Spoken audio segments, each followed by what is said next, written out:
You're listening to Dark Rain Chronicles. The rain hides many things, but it also remembers. Secrets washed away, voices swallowed by the storm. These are the stories it brings back, and tonight, you will hear them.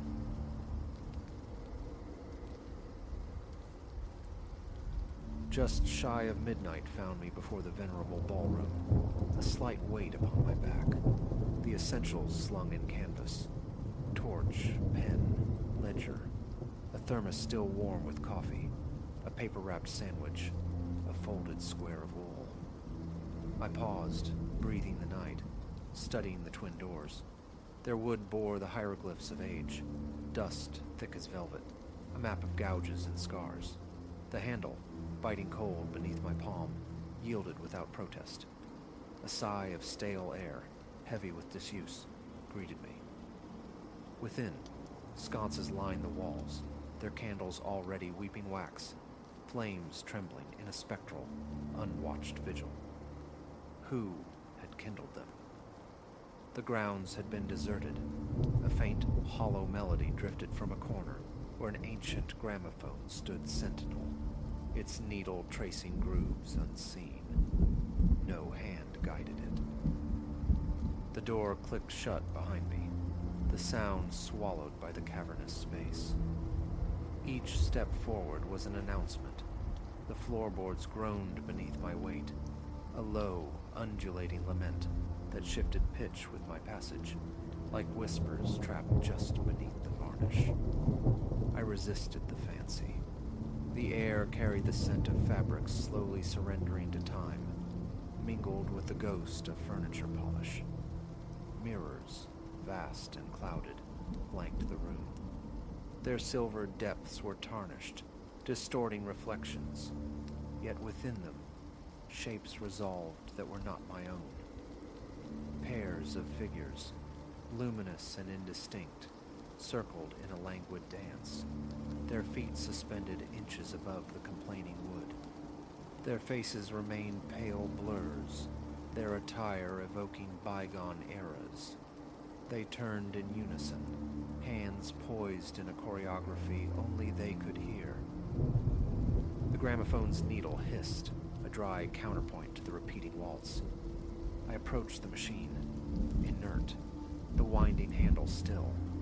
Yet the platter spun, the melody cycling endlessly. Leaning close, I searched for the trick, the hidden spring, the mechanism compelling this loop. Nothing. I retreated, leaving it to its phantom performance. Candlelight painted the walls and floor with elongated, shivering shadows. No chairs cluttered the expanse, no tables offered repose. Only dust, mirrors, and those impossible, reflected dancers. A backward glance confirmed the door's presence, a dark promise of egress. I needed that assurance. My hand sought the handle again, immovable. A harder pull met solid resistance. It was locked fast. My shoulder against the wood changed nothing. A deliberate calm, then. I drew out the notebook, the pen scratching nervously in the gloom.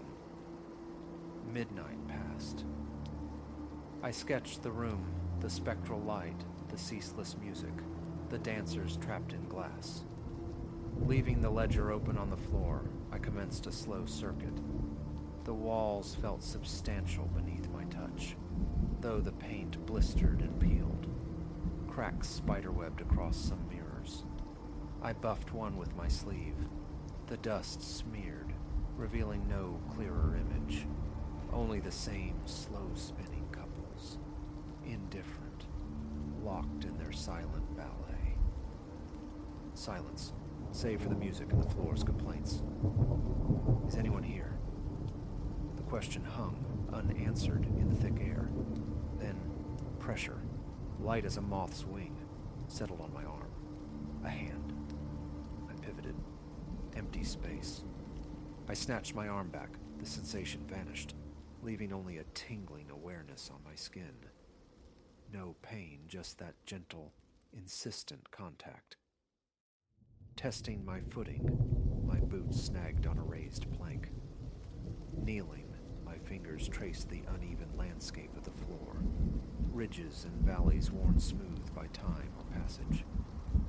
As I rose, the mirrored dancers seemed to falter, their rotations slowing, blurred heads swiveling almost imperceptibly toward me. A knot tightened in my chest. I drew a deep breath. The air tasted of dust and decay. Curiosity warred with unease, pulling me toward the far wall, draped in heavy, obscuring velvet. The fabric felt coarse, stiff with age. I swept it aside.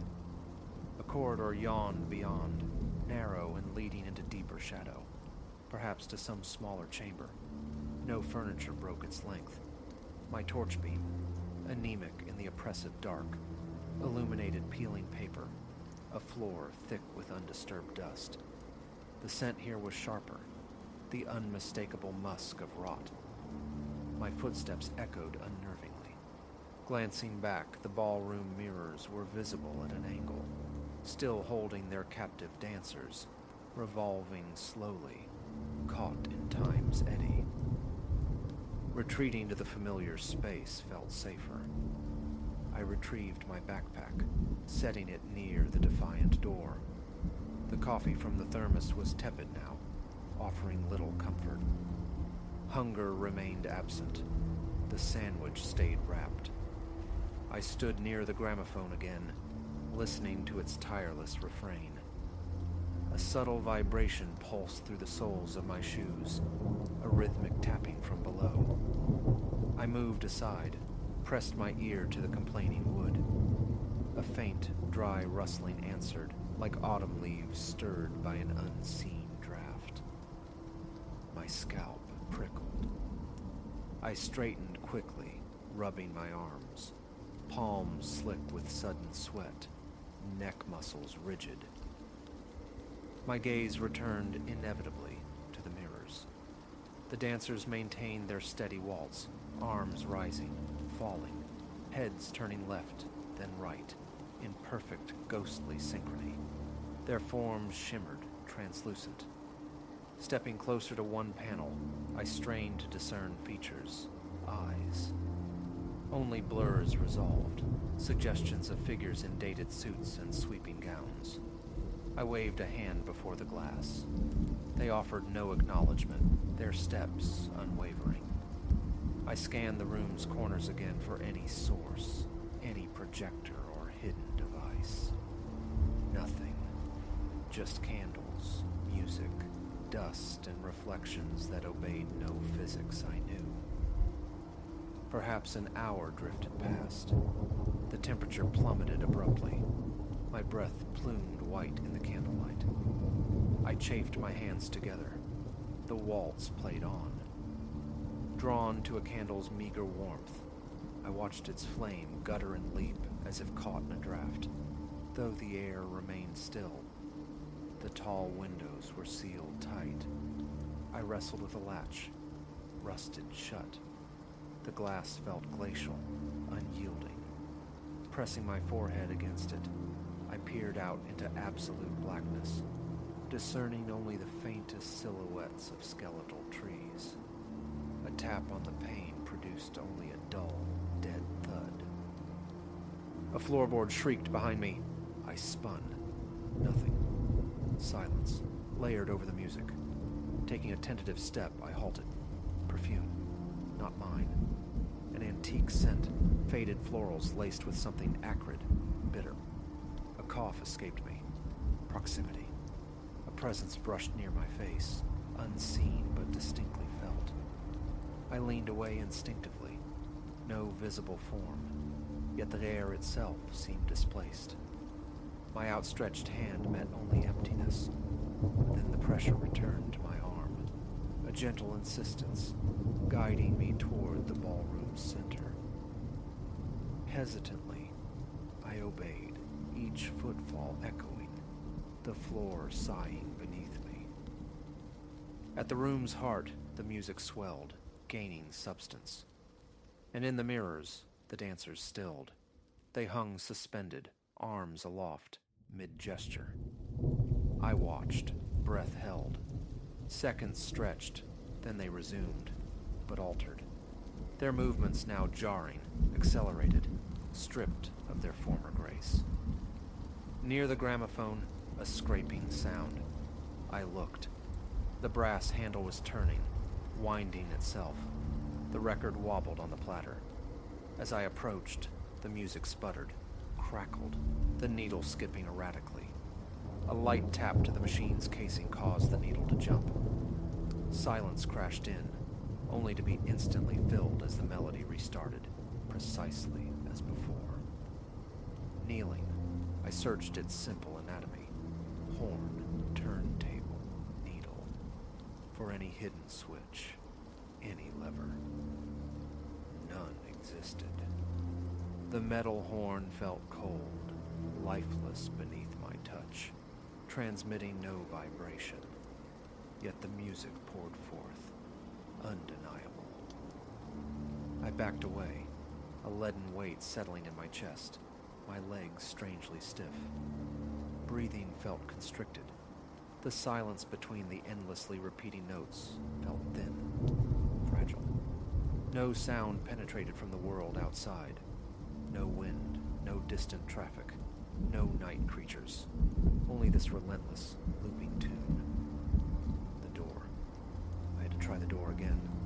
Grasping the handle, I heaved. Solid. I threw my weight against it. Futile. A frustrated kick echoed sharply. Rummaging in my pack yielded only a small pocket knife. I tried to wedge the blade into the frame's seam. It slipped, scoring the paint. Cursing softly, I tried again. The frame was like iron.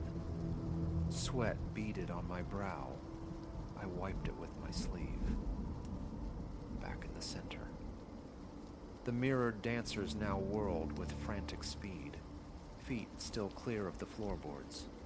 Their repetitive spins were marred by sudden jerks, abrupt decelerations. The floor beneath me groaned with each step, and then, unnervingly, it creaked even when I stood perfectly still. Looking down, I lifted one foot clear. The wood groaned again. A chill traced its way up my spine. Crouching, I pressed my palm flat against the planks. Solid wood, yet that faint, deep vibration persisted. A tremor from below, like something vast shifting in its sleep. Notebook out once more. The pen felt alien in my cold fingers, the ink flowing onto the page in trembling script. Temperature shifts, reflections untethered from reality. Olfactory phenomena. Tactile pressure, source unseen. Door secured by unknown means. I flipped back through the entries, a disjointed chronicle of the uncanny. Setting the book down, I forced more coffee, now acrid and cool. A bite of the sandwich was sawdust in my mouth. I choked it down. Time bled away, marked only by the gramophone's tireless cycle and the slow consumption of wax. The candles burned low, yet stubbornly refused to die. I retrieved the wool blanket, draping it over my shoulders against the deepening chill. I paced, a prisoner in this ornate cage. Tried the windows again, rattled their frames, tapped the walls, listening at the cracks between panels, hearing only ambiguous rustles, phantom footfalls miles away. I shook my head, fighting drowsiness, forcing movement, stretching aching muscles. Hours later, a subtle shift. The quality of light within the ballroom softened. The candle flames seemed to shrink, their glow paling. Through the tall windows, a suggestion of gray, the faintest dilution of the night. The music, too, seemed weary, its tempo slowing, the notes elongating. In the mirrors, the dancers faltered, their frantic energy bleeding away, their forms drifting, becoming less distinct. Hope, fragile but insistent, surged. I walked to the door, reached for the handle. It turned. A loud, decisive Click, echoed in the near silent room. I pulled. The door swung inward. Cool, clean air rushed to meet me, smelling of damp earth and dawn. I stumbled out onto the dew-kissed ground. The sky overhead was bruised with the first colors of morning. Trees stood stark against the paling darkness. I turned, looked back at the ballroom's facade. Inside, the candles still flickered, pale ghosts of light. The gramophone's melody persisted, thin and distant now. From this angle, the mirrors reflected only empty space. A step back inside, swift and purposeful. My pack, the notebook, the thermos, the blanket, gathered quickly. The gramophone remained, a relic of the night's strangeness. I wouldn't touch it. Outside again, the heavy door swung shut behind me with a final thud. I tested the handle from this side. Locked fast. I retreated further, drawing the fresh morning air deep into my lungs. My chest eased. My legs felt steady. The old building stood silent, windows opaque with grime, paint peeling like sunburnt skin. No sound emerged. No one watched. I stood for a moment, clutching my belongings, listening to the nascent sounds of daybreak. Swallowing hard against a dry throat, I turned and walked away. No spectral figures pursued me. The cloying perfume was gone. The pressure on my arm had vanished. A residual stiffness lingered in my neck and shoulders, but I didn't slow my pace. The locked door, the endless melody, the dancers who floated in the tarnished glass. Gripping the notebook tighter, I kept moving, putting the ballroom behind me, resolutely refusing to look back. I just left.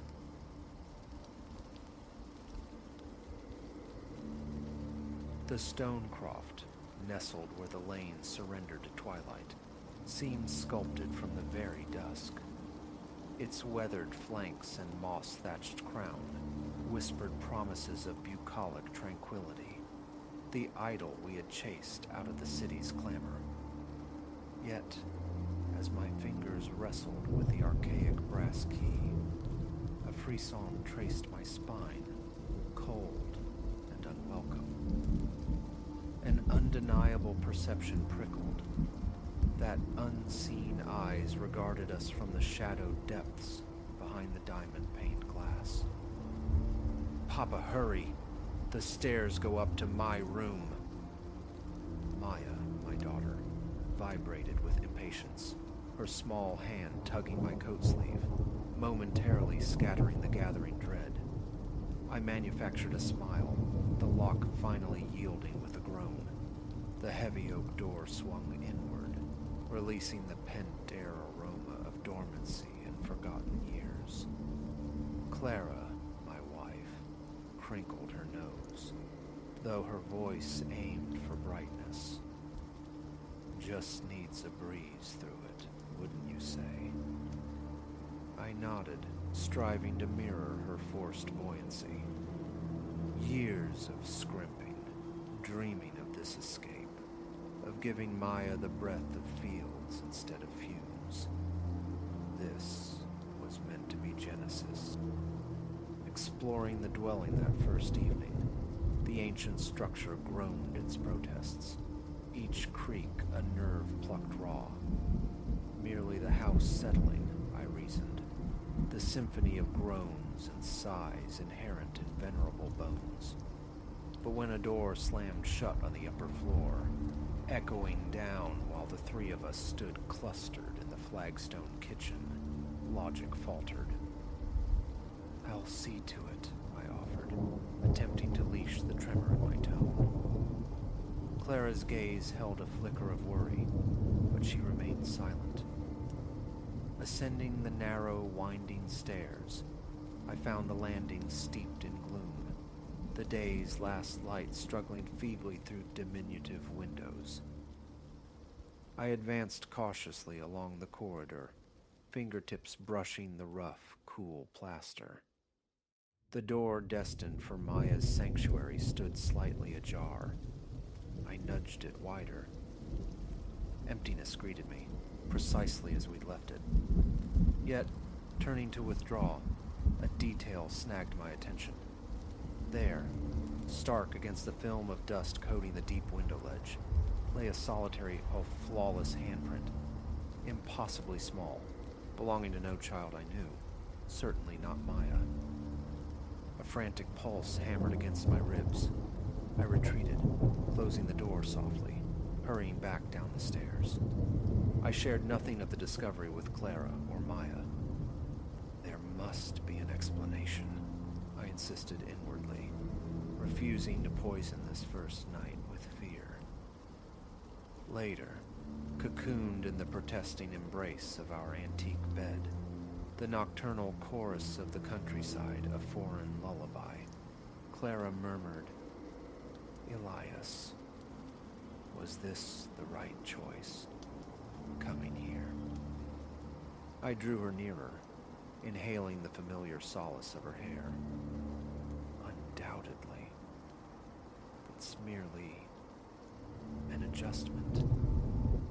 Even as the assurance left my lips, a drawn-out spectral moan coiled through the house's arteries. We both jolted upright, senses straining into the profound dark. What was that? Clara's whisper was barely tangible. The wind, perhaps, I countered, my own conviction hollow. Buildings this age have their own voices. Sleep eventually claimed us, though it offered little respite, populated instead by fleeting umbral forms and susurrant voices, murmuring in tongues just beyond comprehension. Dawn found us frayed, sleep-deprived, attempting the mundane rituals of unpacking amidst an atmosphere thick with tension. Maya, blessedly, seemed immune, charting the cottage's secret corners with unalloyed delight. It was while wrestling with boxes in the main room that the scratching commenced, faint at first, emanating from within the walls. Mice, I assured myself, an expected nuisance in such a rural setting.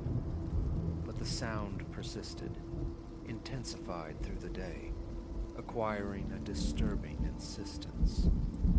It seemed to migrate, shadowing our movements, always just beyond the plaster veil. Clara heard it too. Her eyes widened as a particularly vigorous scrabbling erupted from behind the hearth. Should we ring someone? Pest control. Her voice was taut, striving for normalcy. I seized the offered rationale. Good idea. I'll find a number. But my mobile displayed only no service. The newly installed landline, lifted from its cradle, yielded nothing but a hiss of static. Isolation clamped down. Nightfall brought escalation. We were torn from sleep by Maya's shriek, a blade slicing the darkness. We scrambled to her room, finding her bolt upright, eyes vast with terror. "Oh, woman," she wept as Clara enveloped her. An old-timey lady, standing right there, watching. My heart hammered as I swept the room, finding no trace of intrusion, nothing to substantiate her vision. Turning back towards the bed, my foot snagged on an object. Below lay a small, antiquated doll, porcelain face cracked, clothed in faded finery. A doll I knew, with chilling certainty, had not been there at bedtime. The following day was a tightrope walk over a chasm of dread. Anomalies multiplied. Books tumbled from shelves untouched. Pockets of unnatural cold materialized, our breath misting in sunlit rooms, and perpetually the inescapable sensation of being observed. Clara and I clung to rationalizations, constructing flimsy explanations that crumbled with each new strangeness. The facade shattered when we discovered Maya in the kitchen, chattering animatedly to an empty corner, describing with unnerving clarity a little boy invisible to our eyes. "We need help, Elias," Clara stated, her voice trembling. "This isn't right. None of it." I couldn't disagree. But the phones remained dead, and now, inexplicably, the car refused to start, its engine utterly lifeless. We were marooned. The nearest farmstead lay miles distant across deserted country tracks, a walk that, with night looming, filled me with a primal fear. As shadows devoured the last light, the house unleashed its full fury. Objects sailed through the air unbidden. Disembodied whispers curled from vacant corners. The scratching within the walls intensified to a frantic clawing, as if something desperately sought egress. We huddled together in the living room, flinching at every creak, every shift of shadow. Maya, mercifully, had succumbed to exhausted sleep on the sofa between us. "What do we do?" Clara's voice was raw, her eyes swollen.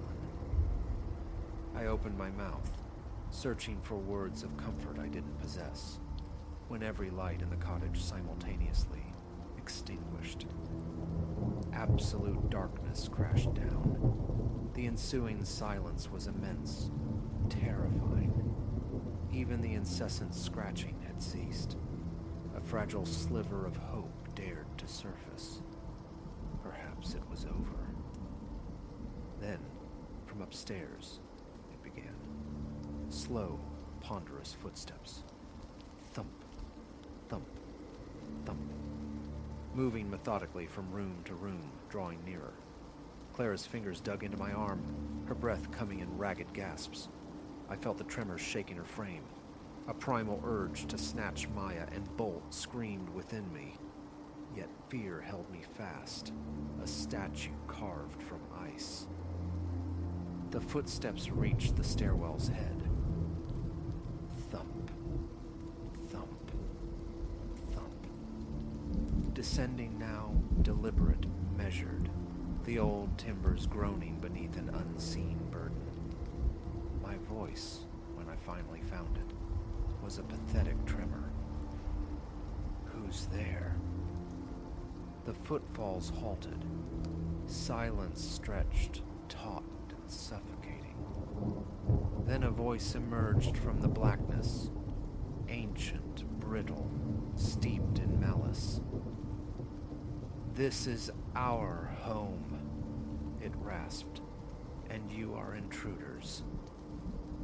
The declaration was instantly swallowed by a rising tide of whispers, a multitude of voices swirling around us, repeating the chilling refrain, "Intruders, intruders, intruders." Maya awoke with a terrified cry, adding her own small voice to the spectral cacophony. Furniture began to vibrate violently. Pictures launched themselves from the walls. An impossible wind, glacial and rank with the odor of decay, tore through the room. In that maelstrom of pure terror, the paralysis broke. I scooped Maya into my arms, seized Clara's hand, and lunged for the door. We spilled out into the cool balm of the night, running blindly until we collapsed, gasping onto the verge of the lane. After moments, gathering breath, I forced myself to look back. The Stonecroft stood inert and silent under the moon, appearing utterly benign, a picture of rustic charm. But framed in one upper window, a silhouette materialized. A woman in archaic dress, her face contorted into a leer of profound malevolence. As I stared, transfixed, she lifted a hand in a slow, mocking wave. Then she dissolved, leaving only empty glass reflecting the indifferent stars. We never retrieved our belongings. We walked through the remainder of the night, following the winding lane, until the first lights of a distant town offered sanctuary. Days passed before we could articulate the nightmare, attempt to piece together the fragments of our shattered peace. We abandoned the cottage, leaving its secrets and its horrors undisturbed. Yet sometimes in the deepest hours, the whispers return, faint but persistent, and the sensation of unseen eyes watching from the periphery lingers. And I am forced to wonder if escape is ever truly absolute, or if some part of us remains forever tethered to that place. Unwelcome guests in a home that never belonged to us.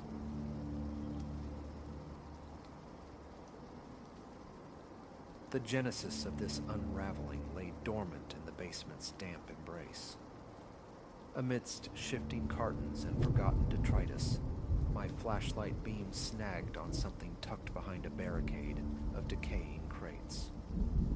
A telephone silhouette emerged from the gloom. Rotary dial, weighty bakelite handset. It felt substantial, sepulchral cold against my skin.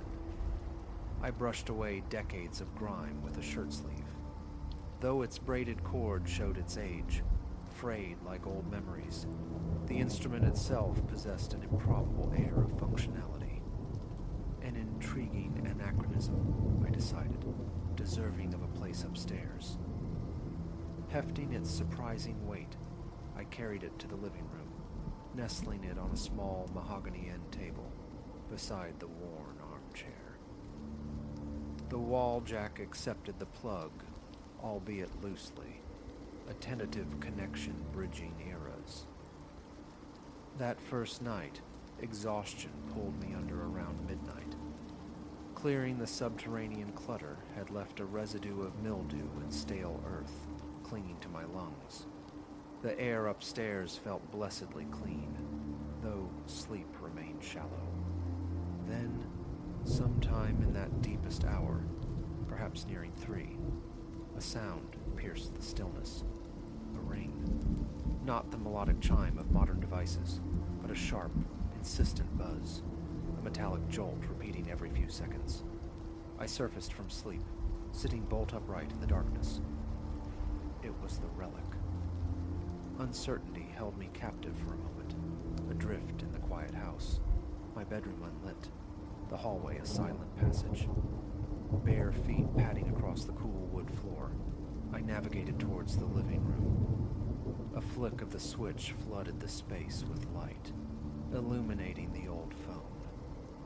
I lifted the heavy receiver, its coldness seeping into my palm. Silence from my end. I waited. I listened.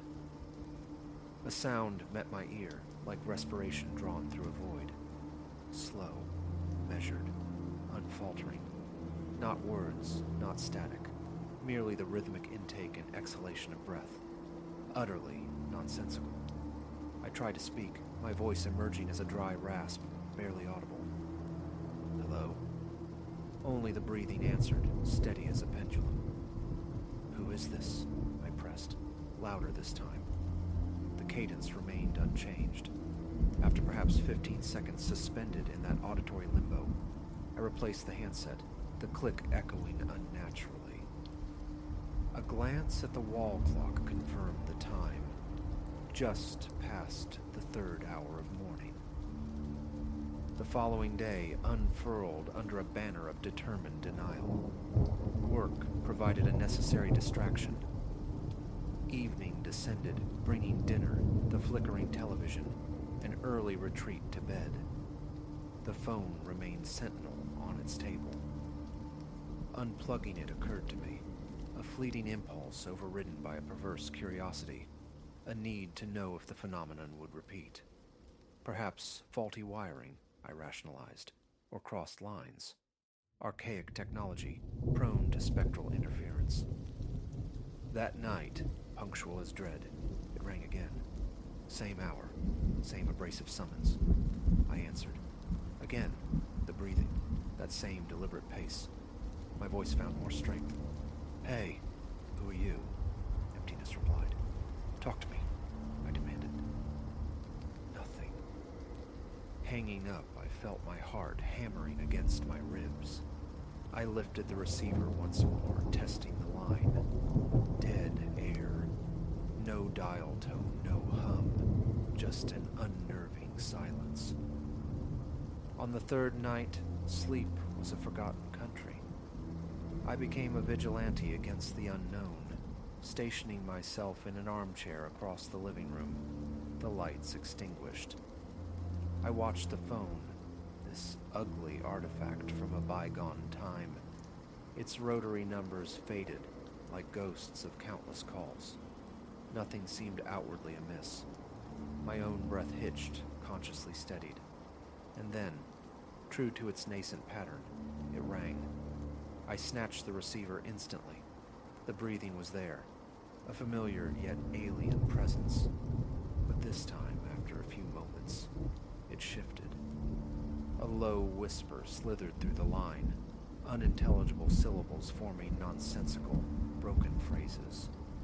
The voice was hushed, almost swallowed by the sound of respiration, a secret murmured from nowhere. "What do you want?" I asked, the words tight in my throat. The whispering ceased abruptly, supplanted once more by the slow, rhythmic breathing. I slammed the handset down, a constriction tightened around my chest. My mouth felt like dust. Sleep offered no sanctuary. The urge to disconnect the thing became overwhelming. I rose, crossed the room, and yanked the cord from the wall jack. It slid out with disconcerting ease. I checked the connection, finding nothing unusual. Carrying the phone like captured quarry, I descended back into the musty depths of the basement, depositing it in a far corner amongst the shadows. Upstairs again, I courted slumber, managing a few fractured hours before jolting awake near 5. Anxiety gnawed. A compulsion drove me downstairs, needing to verify normalcy. The corner where I'd left the phone was empty. A frantic search ensued, behind shelves, within boxes, the storage room yielding nothing. It was gone.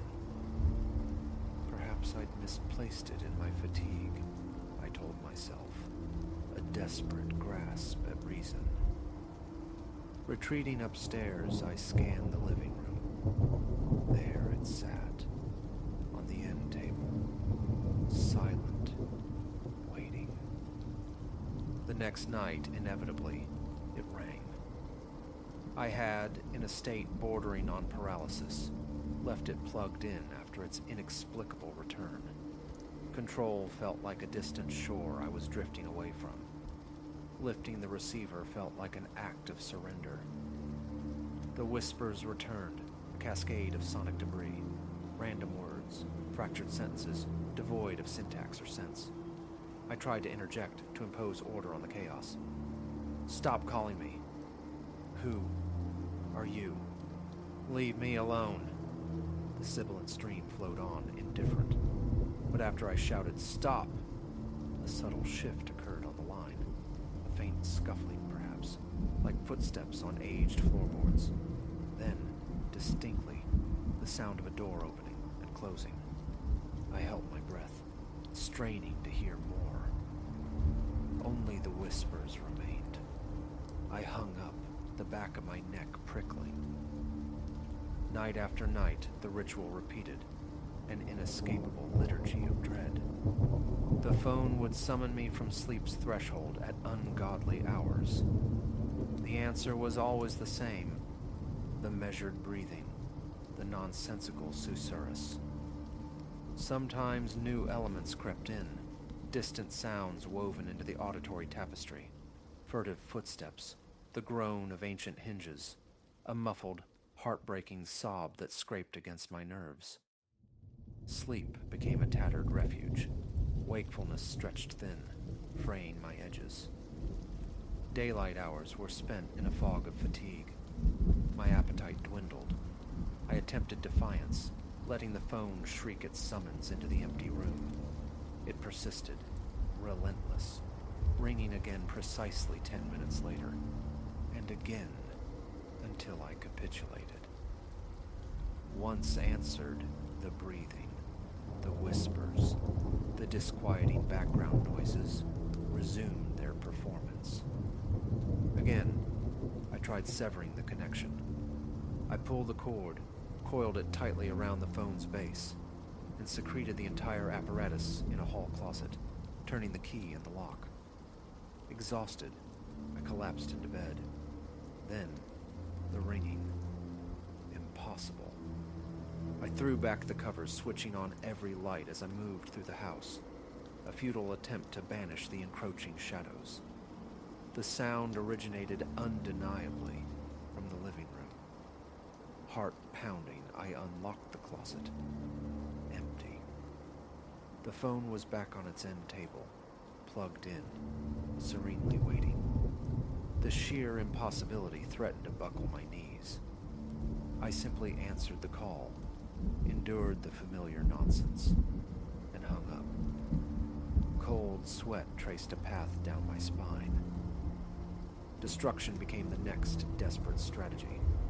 I fetched a hammer from the toolbox, its weight a small comfort. I swung, aiming for the rotary dial. Instead of shattering, the bakelite met the blow with a dull, resistant thud. The hammer bounced back, ineffective. Again, I struck. Nothing. It remained unscratched, impervious. A screwdriver proved useless. The antiquated screws refused to yield. Pliers offered no purchase. The phone, solid and impassive, defied my violence. Frustration curdled into rage. I cursed the inanimate object, screamed incoherent fury into the handset.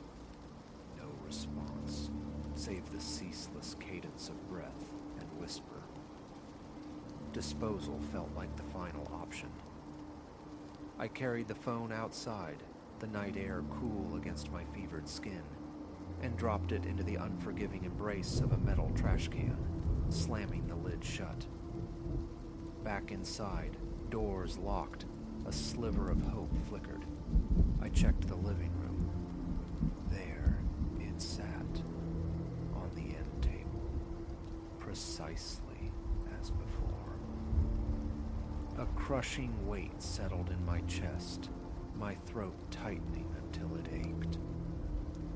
By now, my nights were shattered landscapes. Sleep was a series of jolting awakenings, anticipating the inevitable ring. Its timing became erratic, sometimes 2, sometimes 3, occasionally striking as early as 1. Predictability vanished, replaced by constant nerve-shredding vigilance. The lack of rest manifested as a persistent headache behind my eyes, a tremor in my hands, a pervasive weakness. My eyes burned. Cotton stuffed in my ears proved porous to the sound. Music blared through headphones, yet the ring somehow sliced through the noise. Leaving the house offered no escape. Upon return, the phone would be patiently ringing. Could anyone else hear it? I risked the question with Mr. Henderson next door. Did a phone ring late at night, persistently? He looked at me strangely. No, nothing like that. I didn't ask again. This inquiry felt utterly pointless, reinforcing my isolation.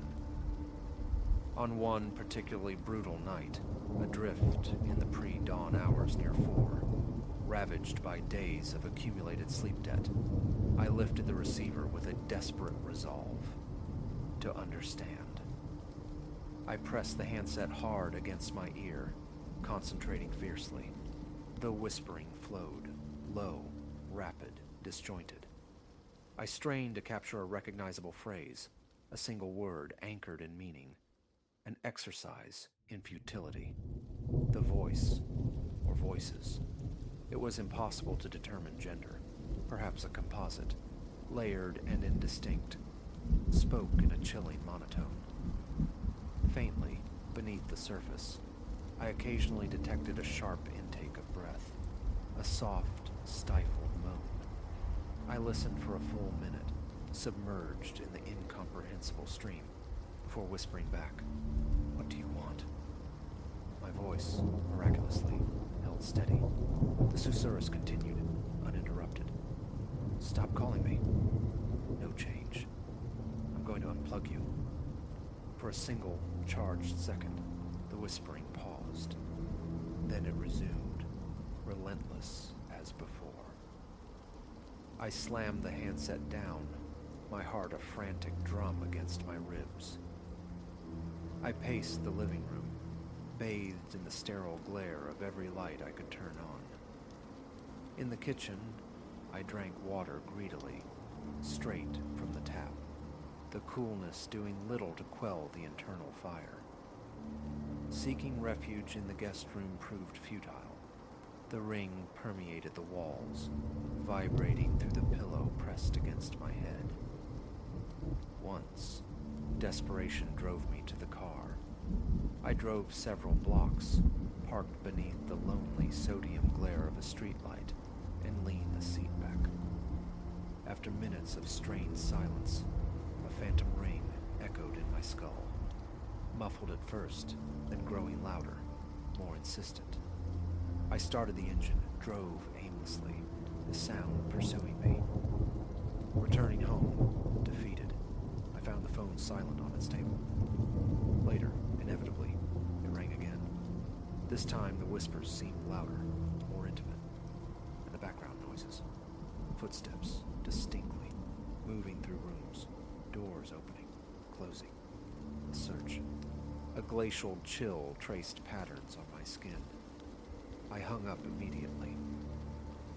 Relocating the phone within the house became another failed experiment. Behind the toilet in the bathroom, cold tile underfoot as I answered its summons. The whispers persisted, unchanged, though this time punctuated by a distant thump, like something heavy hitting wood. I fled the bathroom, only to find the phone resettled on its living room throne upon my return. Removing the cord was a temporary gesture, always undone by forces unseen. The house remained perpetually illuminated at night now, a desperate attempt to keep the encroaching darkness at bay, though sleep under harsh light was just another form of torment. I took to sitting on the couch, watching the phone, fueled by sugary snacks that left my stomach sour and my nerves jangling. My hands shook when I reached for a glass. My temper frayed easily. I began shouting into the handset the moment it rang, often before the second shrill buzz, spewing invective at the unseen caller. The whispers never faltered, never acknowledged my rage. The thought of seeking help surfaced occasionally, a flickering candle in the storm. A technician, the police. How could I articulate this madness? What proof existed? The phone bore no maker's mark. Its cord was ancient, yet the wall jack appeared ordinary. My own mobile phone functioned perfectly. This was something other. The calls varied subtly. Sometimes the whispers would cease, leaving only the unnerving rhythm of breathing. Other times muffled weeping would bleed through, the sound of adult sorrow desperately suppressed. The footsteps always remained distant, spectral. My various intonations of hello, pleading, demanding, curious, elicited no change. Letting the whispers drone on for minutes proved equally fruitless. They never ceased voluntarily. Eventually, the ache in my ear from pressing the receiver too tightly would force me to hang up. Earplugs became useless talismans. High-volume music through headphones offered no shield. Answering the phone felt like stepping into a separate reality where only the whispers existed. Attempting to capture the phenomenon, I held my mobile phone close to the receiver, recording the calls. Playback yielded only silence, punctuated by the sound of my own ragged breathing. My days bled into a gray continuum of exhaustion. Work suffered. My health eroded. The phone remained an immutable fixture in my unraveling life. Indestructible, immovable, inescapable. Time lost its markers. It was always late, always shadowed by the next inevitable call. My eyes stung perpetually. My head throbbed. Weakness and tremors were constant companions. The cycle repeated. Cotton plugs, blaring television, fleeing the house only to return to its insistent summons. Mr. Henderson's denial echoed, a confirmation of my solitary nightmare. It was all utterly, devastatingly pointless. On one night, indistinguishable from the countless others, except perhaps by the depth of my despair, somewhere near the abyss of 4 a.m., I lifted the receiver. Again, the effort to decipher. I clamped the cold plastic to my ear, focusing with the last dregs of my concentration.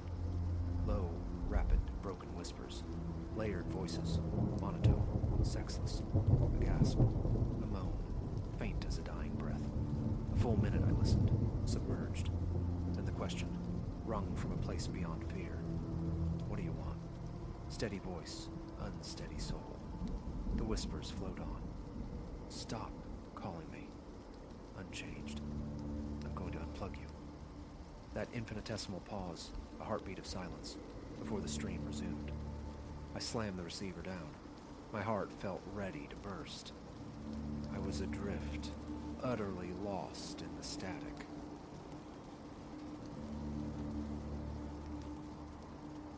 The prospect of tackling the attic, that high repository of neglect, had never exactly shimmered with allure for Elias. He'd only ascended the narrow stairs because the accumulated detritus of years demanded a reckoning. He and Clara, sharing the drafty spaces of their two-story inheritance, had finally conceded. A purge was necessary. Boxes teemed with forgotten garments, skeletal remains of furniture never loved, the flotsam of lives lived and forgotten. The attic itself was a sarcophagus of stale air, its single bulb sputtering reluctantly to life, casting skeletal shadows. A profound desire to simply jettison the lot washed over him, until his gaze snagged on them. Tucked behind scarred leather suitcases against the far wall, a stack of photographs waited. Family relics, perhaps, unearthed from obscurity. Closer inspection dissolved that notion. The faces staring back belonged to no one he knew. They were monochrome studies in severity.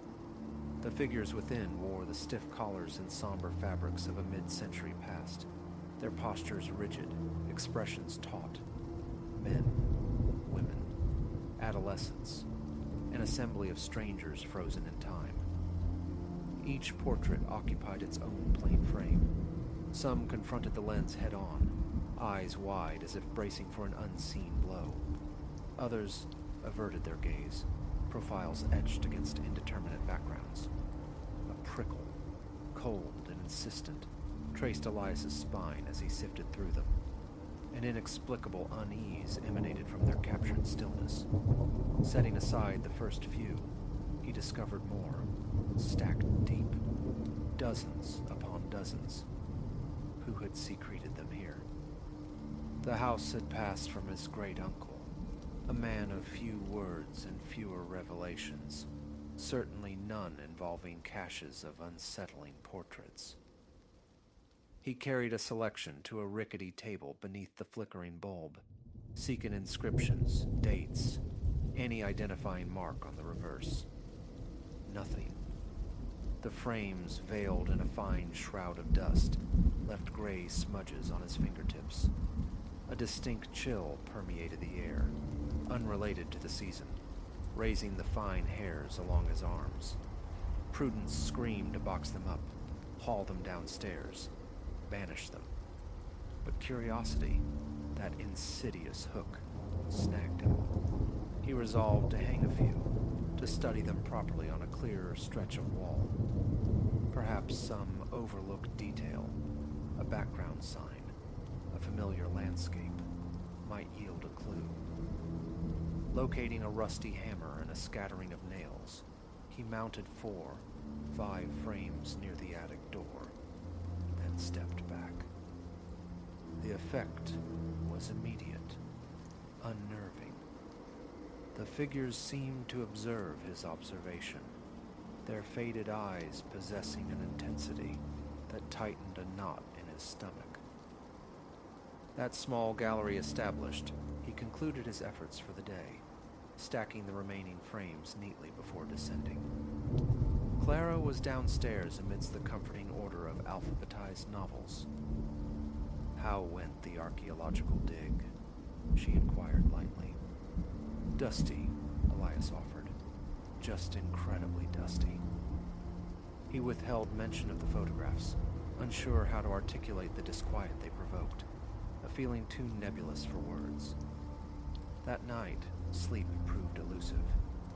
Lying in the darkness, his thoughts kept drifting upward, snagging on those tense, monochrome faces. Who were they? He tried to banish the images, but they persisted, flickering at the edge of consciousness until exhaustion finally claimed him. Around 3 a.m, a sound jolted him awake, a faint, rhythmic tap, tap, tapping. Old houses groan, timbers settle. He knew this. Yet the sound persisted, delicate but distinct, like footsteps pacing directly overhead. He squinted at the glowing clock face, rubbed grit from his eyes. His heart began a frantic tattoo against his ribs, though he chided himself for paranoia. Listening intently, cocooned in the bedding, he eventually dismissed it as imagination, playing tricks in the deep silence. The next morning, returning to the attic's gloom, the first thing he noticed was the arrangement on the wall. He'd hung them in a precise line. Now, they seemed subtly shifted, one frame canted slightly, as if nudged by an unseen hand. He scanned the space. Windows sealed tight, no discernible draft, the dust on the floor undisturbed. Shrugging it off as a trick of memory or settling, he straightened the errant frame and resumed his sorting.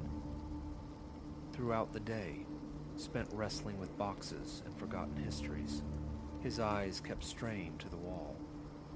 Each time, something felt minutely different. Was it the angle of a cheekbone? The depth of shadow in an eye socket? The light, perhaps? He tried to dismiss the unsettling feeling. Then just before breaking for lunch, he saw it clearly. One photograph was tilted again, its top edge leaning away from the plaster. As he reached to adjust it, a sudden rush of frigid air swept across his back. He spun, finding only empty space and swirling dust motes. When he mentioned the shifting frames to Clara later, she suggested overactive nerves. "They're probably just loose on the nails, Eli," she'd said reasonably. "Want help bringing them down if they're creeping you out?" He declined, admitting a lingering desire to identify the subjects. Clara shrugged, accepting his fixation with a patient sigh. That evening, before turning in, a compulsion drew him back upstairs. Flashlight in hand, he climbed, needing reassurance that all was still. The overhead bulb illuminated the familiar scene. The pictures hung straight, but as he drew closer, their faces seemed altered. The tension remained, yes, but now tinged with pleading, as if they yearned for something just beyond the frame. His pulse quickened. Imagination, he told himself fiercely, projecting anxieties onto inert paper and glass. He switched off the light, turned to descend, and then a sharp, abrasive scree erupted behind him, the unmistakable sound of a frame dragging across the floorboards. He whirled, flashlight beam cutting a frantic arc. The floor was empty. The pictures remained on the wall. Heart hammering, breath catching in his throat. He scanned the shadowed corners. Nothing. Just the musty air and the weight of silence. He retreated downstairs, the flashlight slick with sweat in his trembling grip. The following days brought a symphony of small disturbances from above. The intermittent tapping returned, joined by soft, furtive creaks.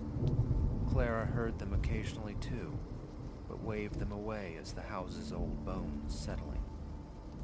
During his daytime forays into the attic, Elias became convinced the frames were migrating. Not dramatically, but subtly. The spacing altered, one infinitesimally higher, another lower. He found himself constantly readjusting them, trying to restore the original, precise configuration. With each adjustment, the faces seemed to deepen in their distress. Certain eyes appeared to track his movements, a trick of perspective he tried desperately to rationalize by shifting his own position, stepping left, then right. It never felt like a simple illusion. Proximity brought back that specific chill, the one that raised goose flesh and whispered unease. On the fourth night, a loud thump from directly overhead yanked him from sleep. Adrenaline surged.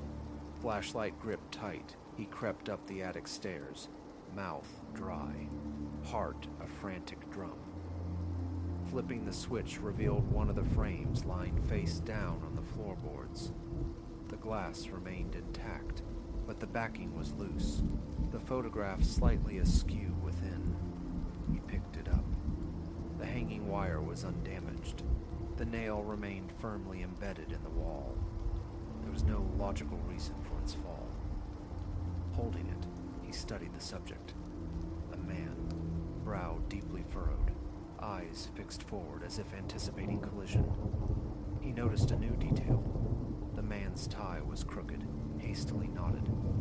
Carefully, he slid the photo back into place, secured the backing, and rehung the frame, testing its stability. Then he stood, listening. Absolute silence reigned. Sleep was now impossible. He retreated to the living room, the television murmuring unnoticed, his mind circling the inexplicable phenomena. Why did they move? Why did the expressions seem to shift? A knot of dread tightened low in his gut. He had to act. Either dispose of them entirely, or unravel their mystery. The next day, he phoned Leo, a friend versed in the alchemy of photography. Could old prints warp or change? Yes, Leo confirmed. Humidity and light could cause fading, buckling. But not like this, Elias thought, keeping the moving frames and phantom footsteps to himself. The conversation yielded no answers. Back in the attic, he pulled more frames from their dusty boxes, scrutinizing backs, peering inside casings.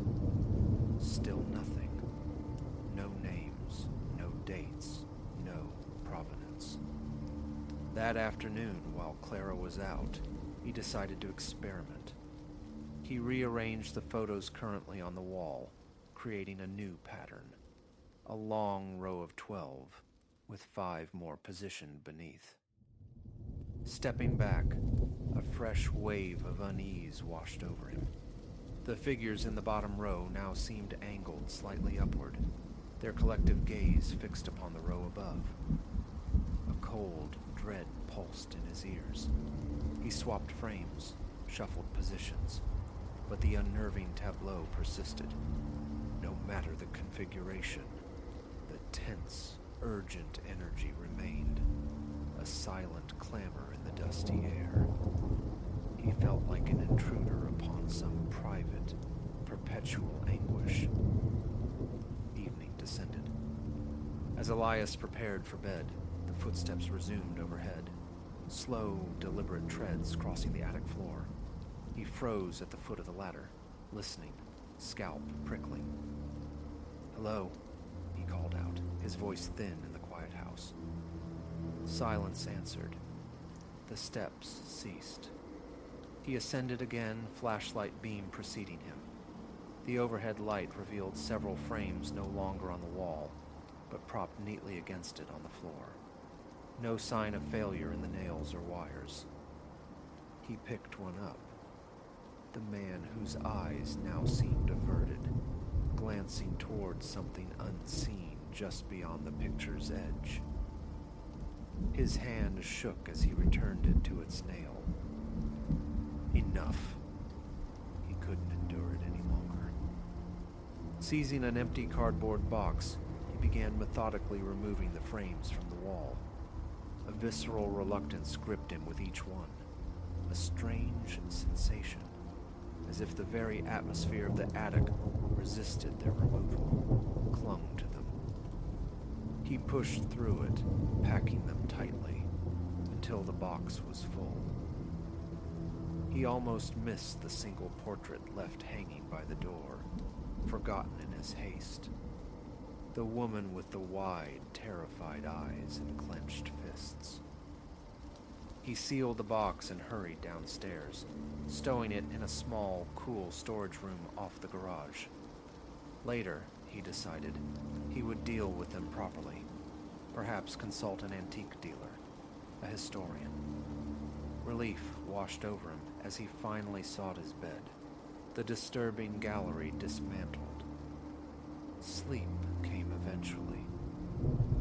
Then, in the deepest hours of the morning, another sound ripped through the quiet.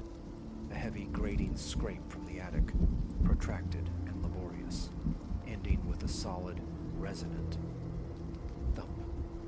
His chest constricted. His throat went dry. He lay paralyzed, heart pounding, desperately trying to attribute the noise to wind, to the house's groaning timbers. But the sound had been too deliberate, too substantial. It continued for several minutes before the final impact.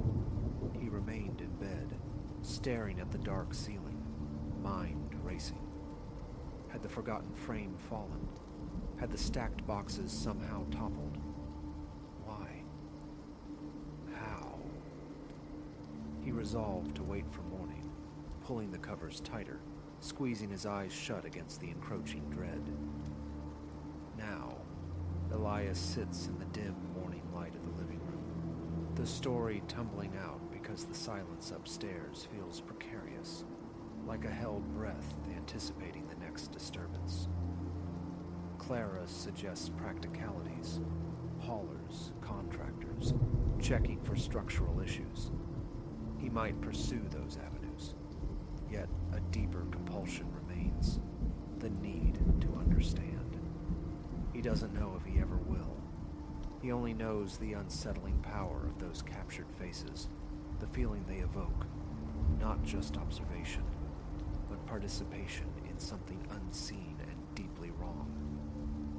They are locked away now, but is that truly containment? Every night, the echo of footsteps seems to linger just beyond hearing. Every morning, he braces himself, half expecting to find the attic door ajar, the wall repopulated by that silent, staring congregation. And that persistent image, that chilling possibility, is what truly keeps him awake.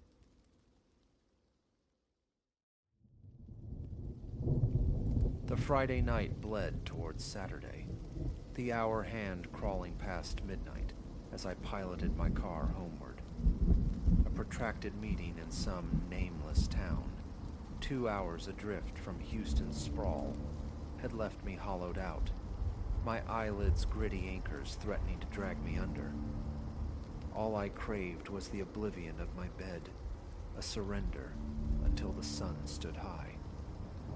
The highway unfurled like a strip of forgotten film, utterly desolate. Just the drone of my engine, the lonely sweep of my headlights, carving fleeting shapes from the oppressive dark, illuminating the hypnotic pulse of the yellow median lines. Static whispered and hissed from the radio, a poor substitute for company in this vast Texan emptiness. An hour or so dissolved into the monotony before twin beams ignited in my rearview mirror. Another traveler navigating the nocturnal void, I assumed, until the lights swelled, burning brighter, closer. They didn't overtake. Instead, the vehicle latched onto my bumper, its high beams searing my retinas through the mirror, transforming the cabin into a stark interrogation room. A surge of irritation pricked me. I accelerated. The shadow behind mimicked my pace, clinging tight. A gentle tap on my brakes, a silent plea for space, yielded nothing. The glare obscured the driver, leaving only the hulking silhouette of a dark sedan, anonymous and menacingly close. Breathe, I told myself, wrestling down the unease coiling in my gut. Fatigue, perhaps. Obliviousness. Miles bled away under my tires, yet the phantom vessel remained, an unwavering presence glued to my tail. Frustration curdled into a sharper, colder feeling. The isolation pressed in. No other headlights punctured the gloom. No welcoming exits beckoned. Just this relentless follower and the endless, ink-black ribbon of road. Enough. A rest stop materialized ahead on the right. A sparse concrete island with skeletal picnic tables, and a lone restroom block, adrift in the darkness. My plan: pull off. Let this persistent shadow pass. Grant myself a few minutes buffer. I signaled, easing off the accelerator. The car behind mirrored my deceleration, its headlights unwavering. A shiver, cold and sharp, traced my spine. My heart began a frantic drumbeat against my ribs. Why wouldn't it pass? I swung into the rest stop, knuckles white on the steering wheel, parking near the forlorn tables. I waited, eyes fixed on the entrance, expecting the sedan to sweep past and vanish down the highway. It didn't. It followed me in, gliding silently into a space a short distance away. Tinted windows swallowed the interior, rendering it opaque. The engine idled, a low thrum beneath the chirping crickets, its headlights carving long, distorted shadows across the deserted pavement. Deep breaths. Stay calm. Coincidence. Maybe they were disoriented, needed a respite just like me. My phone felt heavy in my hand. Call someone? No, don't escalate. Don't be foolish. The dashboard clock glowed 12:45 a.m. Patience. Wait him out. Stay locked inside. Minutes stretched taut, then the driver's door of the sedan swung open. A figure emerged, tall, clad in darkness, face lost in the ambient gloom. He simply stood there, oriented towards my car, an unnervingly still sentinel. Panic flared, hot hot and suffocating. My hands trembled. Stay. Flee. His absolute stillness, his silent regard, felt like a cage snapping shut. Then, movement. He began walking towards me. Slow, deliberate steps, each footfall echoing unnaturally loud in the cavernous silence of the rest stop. Breath hitched in my throat. The frantic drumming in my chest filled my ears. My fumbling fingers found the lock button, plunging the pins home with a definitive click. A desperate scan revealed no escape route, no other soul. Only this approaching stranger and the suffocating isolation. He reached my driver's side window, halting mere inches away. He leaned down, his features still stubbornly obscured by shadow. I couldn't discern his eyes, his expression, only felt an unnerving, focused presence. I risked cracking the window, a sliver of an opening. "Can I help you?" My voice was a thin, reedy thing. Silence, save for the faint, steady sound of his breathing, disturbingly close. I swallowed hard against the dryness in my throat, forcing steadiness. "Do you need something?" A whisper, barely audible. He leaned closer still, his face nearly touching the glass. For a fleeting, terrifying instant, I saw his eyes, or rather, the lack of anything behind them. Polished voids, reflecting nothing, utterly barren. "I need a ride," he stated, the words utterly flat, devoid of inflection or humanity. A glacial dread seeped into my bones. "I'm sorry," I stammered, the syllables catching. I can't." He remained motionless, unwavering, those empty eyes fixed on mine. Fear tightened its icy fist around my stomach, a paralyzing force. I yearned to floor the accelerator, to vanish, but felt pinned by his vacant stare. "Please," he repeated, the word barely disturbing the air, yet heavy with unspoken threat. "I need a ride." My head shook, a small, jerky negative. My grip on the steering wheel became bone-crushingly tight. I'm sorry. I have to go." The key turned, the engine coughed, then roared to life. I slammed the gear stick into reverse, tires spitting gravel as I shot backward, away from him. A glance in the rearview mirror showed him standing exactly where I'd left him, a static figure watching me flee into the night. Back on the highway, adrenaline screamed through my veins, my thoughts a chaotic scramble. What just happened? Why the pursuit? The only certainty was the desperate need for distance. Mile after mile, my eyes darted to the mirror, half expecting those headlights to reappear. Nothing but receding darkness. Gradually, the frantic pounding in my chest subsided. It was over. He was gone. Then, impossibly, pinpricks of light bloomed in the mirror, distant but closing fast. A fresh wave of terror washed over me, cold and sickening. My hands shook violently on the wheel. I pressed the accelerator, urging the car faster, but the lights gained relentlessly, swelling once more into blinding suns. Within moments, the vehicle was plastered to my rear again, flooding my car with harsh, inescapable light. I couldn't see the driver, couldn't be sure, but a primal certainty screamed within me. It was him.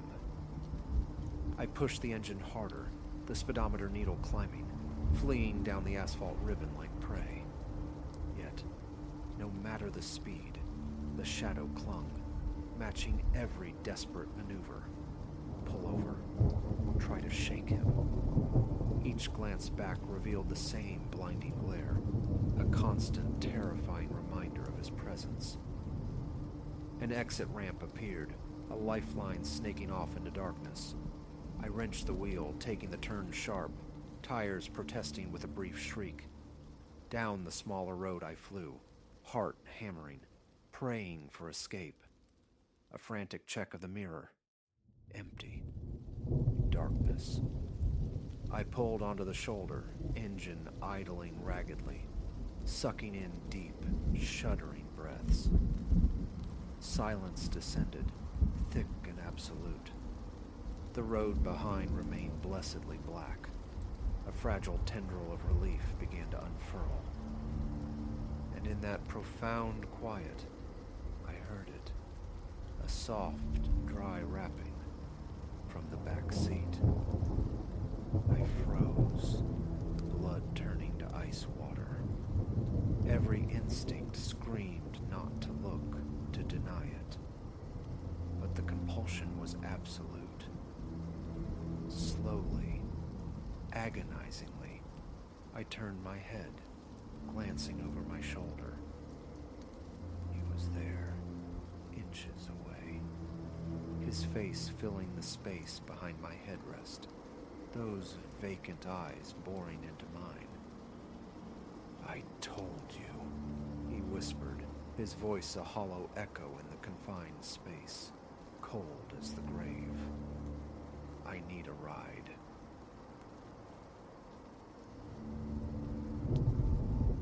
"6 months ago marked my induction into the Argent Tower, a venerable Art Deco monolith piercing the city's heart. My first day was a blur dominated by the lobby, an opulent cavern of geometry etched in the floors, its marble columns ascending with severe carved lines.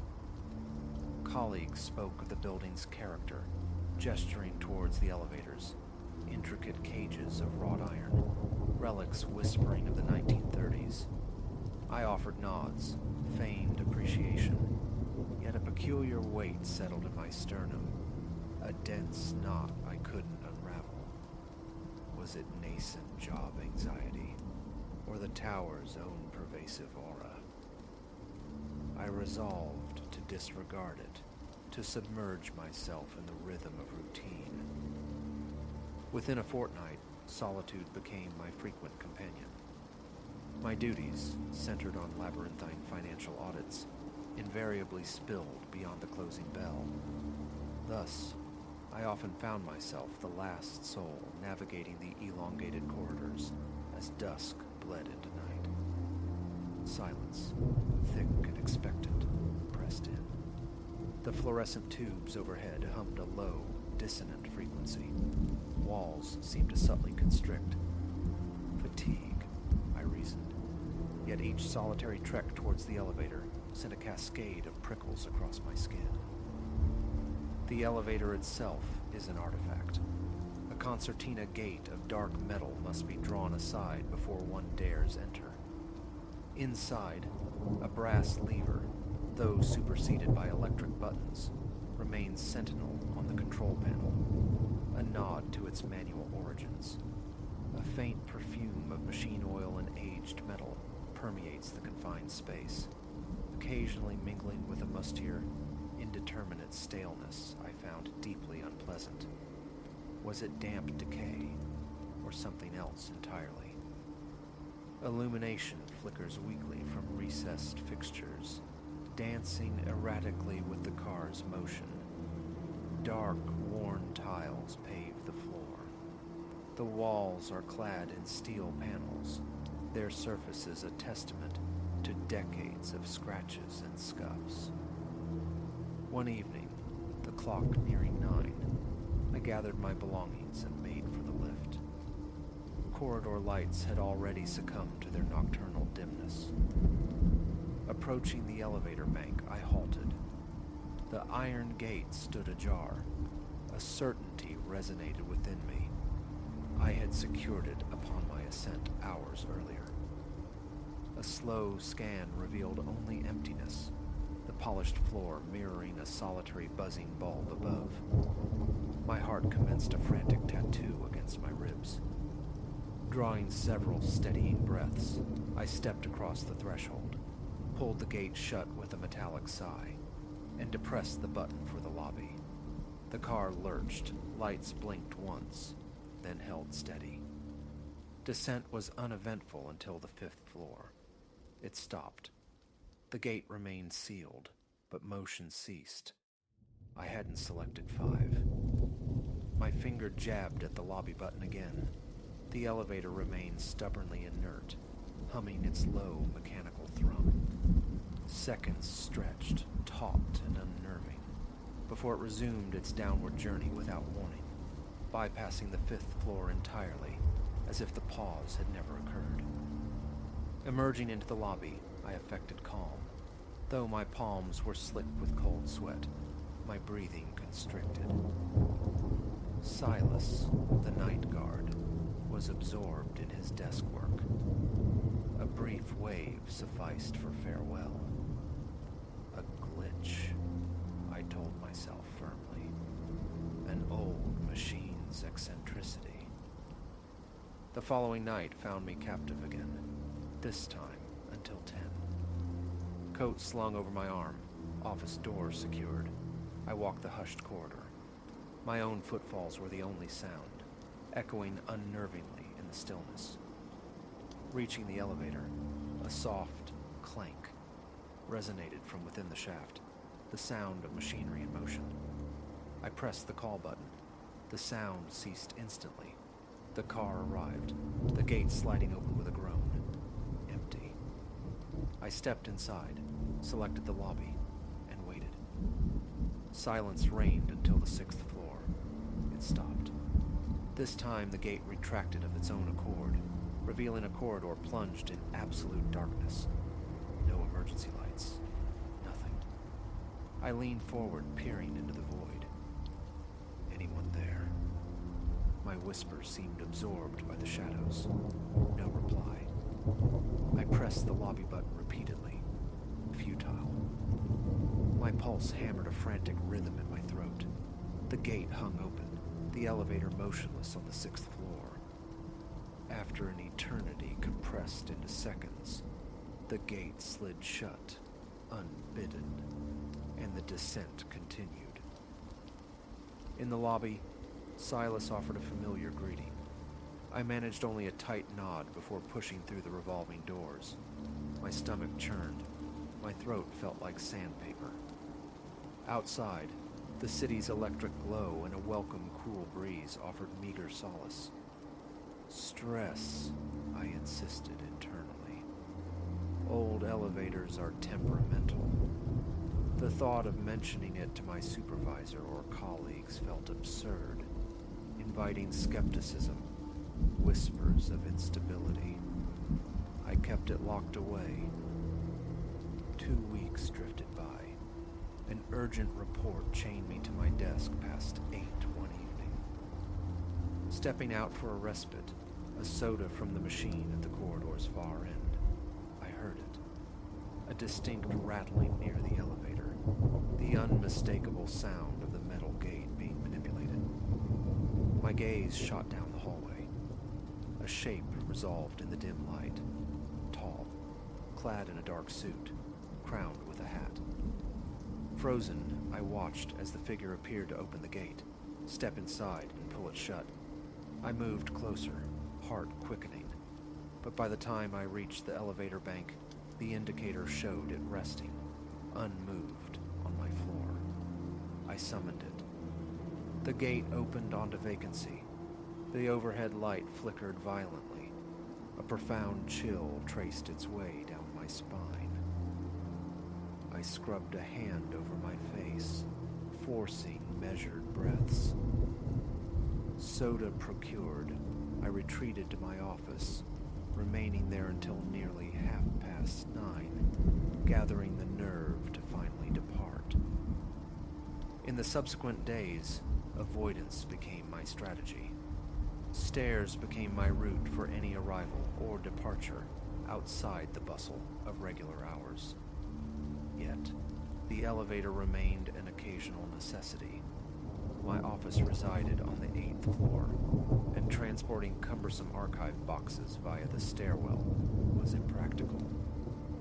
One evening, tasked with relocating files to basement storage, dread coiled in my gut.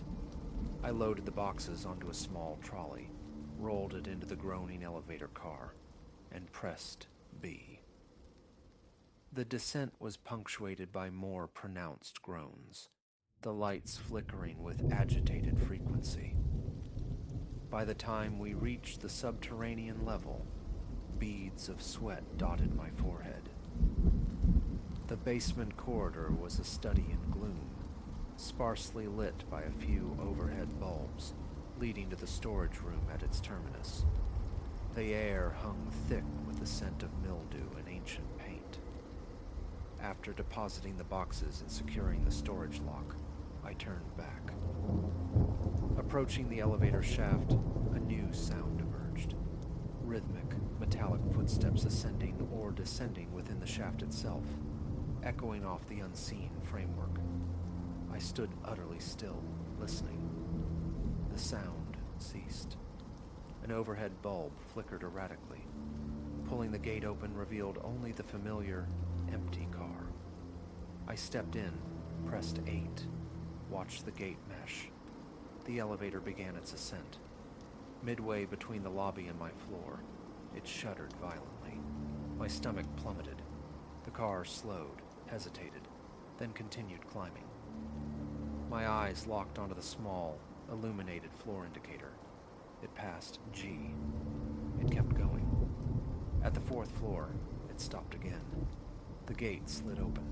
The corridor beyond was dark, silent, save for a faint susurrus, less like words and more like soft, close breathing, or indistinct muttering. Tingles erupted across my skin. My heart pounded against my ribs. I slammed the 8 button repeatedly. The gate closed. The ascent resumed. Emerging onto my floor, I hurried to my office, locked the door, and sank into my chair, hands trembling uncontrollably. The memory of those whispers echoed, displacing all attempts to focus on paperwork. The next morning, affecting nonchalance, I inquired with Mr. Finch, the building manager, about potential mechanical issues with the lift. He assured me everything was functioning normally. Yes, it was old, prone to noise, he conceded, but offered no mention of phantom stops or auditory anomalies. I didn't press further, just nodded and withdrew. That evening, solitude once again claimed the office floor. The city lights glittered beyond the windows, a stark contrast to the inert, stuffy atmosphere within. An early departure felt imperative. Bag packed, I walked towards the elevator, consciously attempting to quell the rising tide of anxiety. Palms damp, shoulders rigid, I reached the landing, casting one final glance down the vacant corridor. Then overhead lights buzzed their monotonous tune. I pulled the heavy gate open, stepped inside, and selected the lobby. The car gave its customary jerk, then began its smooth descent. Relief began to bloom, fragile but present, until the 6th floor. It stopped, unbidden. The gate slid open onto the dim hallway. Nobody. My breath hitched. I took a hesitant step forward, my shoe just touching the threshold. Instantly, the corridor lights extinguished with an audible click. My heart leapt into my throat. I scrambled back into the car, mashing the lobby button. The gate began to close, but with agonizing slowness, as if encountering resistance. Finally, it latched. The elevator descended one more level, stopping again at the 5th floor. This time, the corridor lights were on, empty. Yet from behind a closed office door nearby came a distinct scraping sound. I remained rooted inside the car, jabbing the button, hands shaking violently. Motion resumed, finally delivering me to the lobby. I burst out. Silas's desk was vacant. Not waiting, I pushed through the heavy glass doors onto the sidewalk, the cool night air a physical shock. My knees felt unstable. I stood there gasping, then turned to look back at the lobby. Still empty. The guard must be on rounds or perhaps in the restroom. The urge to confide, to seek witness, evaporated. Home. That was the only imperative. Weeks unfolded in a disquieting rhythm. Some nights the elevator behaved with perfect mundanity, making me question my own sanity. Others, it reprised its erratic ballet of unscheduled stops on deserted floors, accompanied by inexplicable sounds, clicks, sighs, the faintest rustling. I attempted an audio recording once on my phone during a late session. Playback yielded only impenetrable static. Tellingly, on that particular night, the elevator performed flawlessly. It felt deliberate, a game orchestrated by the building itself. Then came a Friday evening. An urgent client email held me until 7. Not excessively late. A measure of calm settled over me. Gathering my coat and bag, I approached the elevator. A sudden, palpable drop in temperature enveloped me. My arms prickled. I pressed the call button. The car arrived. As I stepped across the threshold, the polished steel panel opposite reflected not just me, but a second figure standing directly behind. Tall, wearing a hat. I spun around. Nothing. Just empty space. My heart hammered. Before I could react, the gate began to slide shut on its own volition. I lunged for the panel, stabbing the lobby button, praying for an uninterrupted descent. 7th floor passed, 6th, 5th. The dial spun reassuringly, smooth. I allowed myself a shallow exhale, perhaps this time. Then, abruptly, between the 3rd and 2nd floors, the elevator jolted to a halt. The lights flickered violently and died. Absolute darkness pressed in, thick and suffocating. My own ragged breathing filled the void. Fumbling for my phone, slick with sweat, chest painfully tight, I activated the flashlight. Its beam sliced through the blackness, illuminating the empty car, the sealed gate. I found the emergency button, pressed it hard. A motor whirred somewhere above, and the lights flickered back to life. The elevator resumed its journey, stopping correctly at the lobby. The moment the gate opened, I practically fled. Silas stood by his desk, sipping coffee. Elevator stuck for a second. I managed breathless. He looked mildly surprised, offered an apology for not noticing, promised to inform the manager.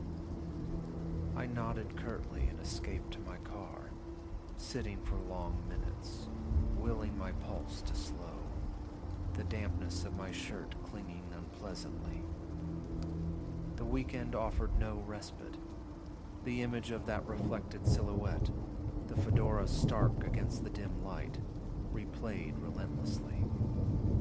Quitting crossed my mind, a tempting escape route blocked by necessity.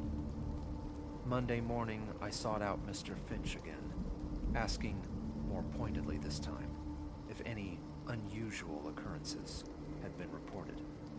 He shook his head, his gaze mildly concerned. "Everything all right, Alara?" he inquired. I forced a smile, murmured assurances, and retreated to my desk, enveloped in unease for the remainder of the day. That evening, I departed precisely at 5, swept out with the tide of departing colleagues. A fragile calm held for several days. Then, inevitably, deadlines loomed, anchoring me once more past 8. As I shrugged on my coat, distinct footsteps echoed in the hallway outside my office. Heavy tread, pacing back and forth. Assuming a lingering coworker, I peered out. The corridor stretched empty under the humming lights. Yet the sound persisted. My chest tightened, Staying was no longer an option. Switching off the lights, locking the door, I started towards the elevator, the phantom footsteps seeming to dog my own. Close to my ear, a faint whisper, like intimate breath. I whirled, phone light cutting through the dimness. Nothing. My pace quickened. Reaching the elevator bank, I heard the gate clank, open by itself. Leaning forward cautiously, I saw the car waiting, perfectly aligned with the floor, as if summoned. The stairs beckoned, 8 flights down, but exhaustion weighed heavily. My bag felt leaden. Reluctantly, I stepped inside, pressed L. The gate snapped shut with metallic finality. Silence accompanied the descent until the 7th floor. The elevator slowed perceptibly, then, strangely, accelerated slightly, before stopping abruptly at the 5th floor. The gate slid open. The corridor lay dark.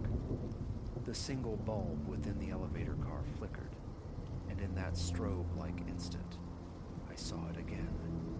The distinct outline of a fedora, hovering just beyond the edge of the open gate. A gasp escaped me as I stumbled backward. The gate slammed shut with violent force, and the elevator continued its journey down. Reaching the lobby felt like surfacing from deep water. Relief washed over me in a dizzying wave. I exited, offered Silas a shaky nod, and pushed out into the evening air. My legs trembled beneath me. Standing on the sidewalk, gulping the cool air, I knew something had to change. A conversation with my boss about adjusted hours. A firm resolution to never be the last one out. Anything but this solitary terror. Looking up at the Argent Tower's imposing facade, the Art Deco flourishes that once seemed elegant, now radiated only profound dread. My watch read 8:15 p.m. The street was sparsely populated. Passing headlights intermittently illuminated the pavement. The frustrating truth settled heavily. I possessed no tangible proof. No security footage would reveal a hatted specter. No other tenant admitted to similar experiences, though perhaps they simply didn't linger. Or perhaps they too kept silent. I couldn't know. All I knew was the feeling of being watched in that metal box, the whispers that defied explanation, the gates opening onto empty, waiting floors, the fleeting glimpses of a presence I could never truly see. The thought of quitting remains a constant undercurrent, yet I stay. I cling to the hope of the elevator modernization, of relocation to a less storied building. Till then, I navigate my days with heightened vigilance. Late nights are avoided whenever possible. If detained, I linger in my office, listening, waiting for the sound of another departing soul, merging my exit with theirs. It's an imperfect shield. But what else is there? I cannot prove the unprovable, nor do I believe attempting it would yield anything but dismissal. So, this is my reality. I work within the aged grandeur of an Art Deco tower, serviced by an antiquated elevator with a life entirely its own. It traverses floors unbidden in the lonely hours. It pauses, expectant, where no summons exist. Sometimes a glimpse of a hat, a murmur on the air. No one else sees, no one else hears. Or so they say. But what I've felt, what I've witnessed, that isn't imagination. It possesses a chilling reality all its own. And for as long as this place holds me, my guard remains up. Each time I step into that car, my breath grows shallow. My heart hammers a frantic beat against my ribs. I watch the gate, always watching, waiting for it to slide open onto another vacant floor, and trying desperately not to contemplate what might be waiting if it does.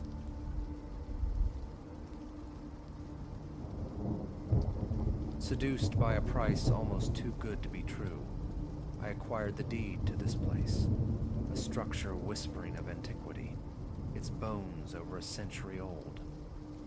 The seller, keen to close, had mentioned trivial mending, the usual wear of time, nothing to raise alarm. The neighborhood itself was a study in quietude, and the notion of inhabiting a fragment of history held a certain allure.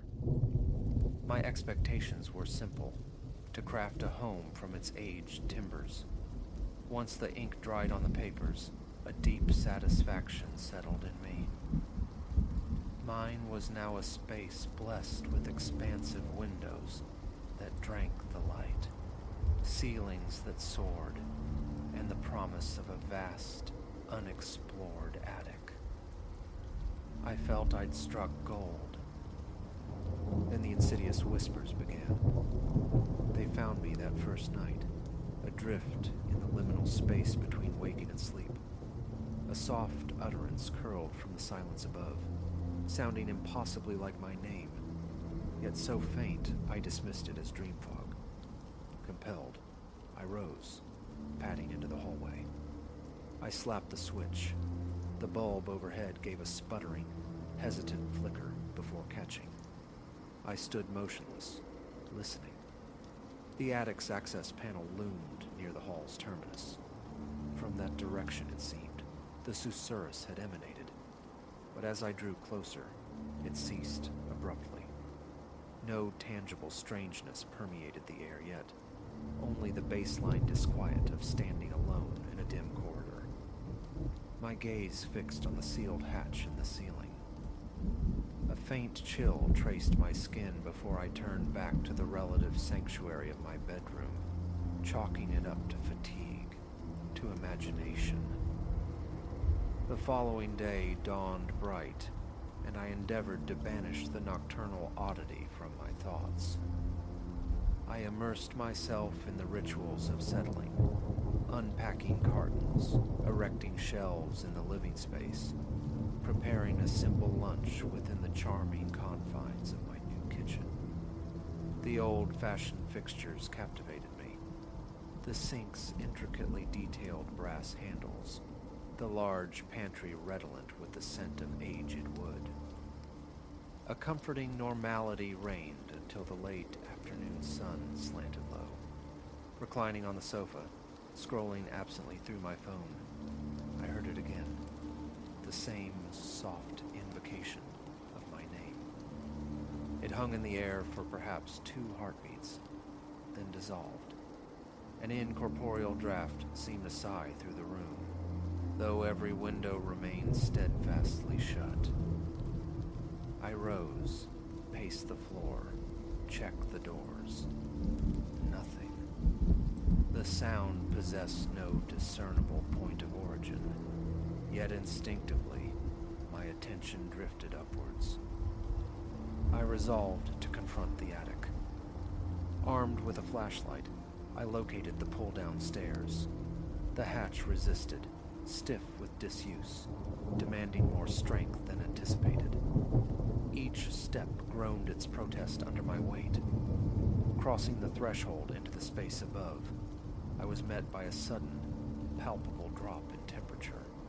Not freezing, but a stark departure from the warmth below.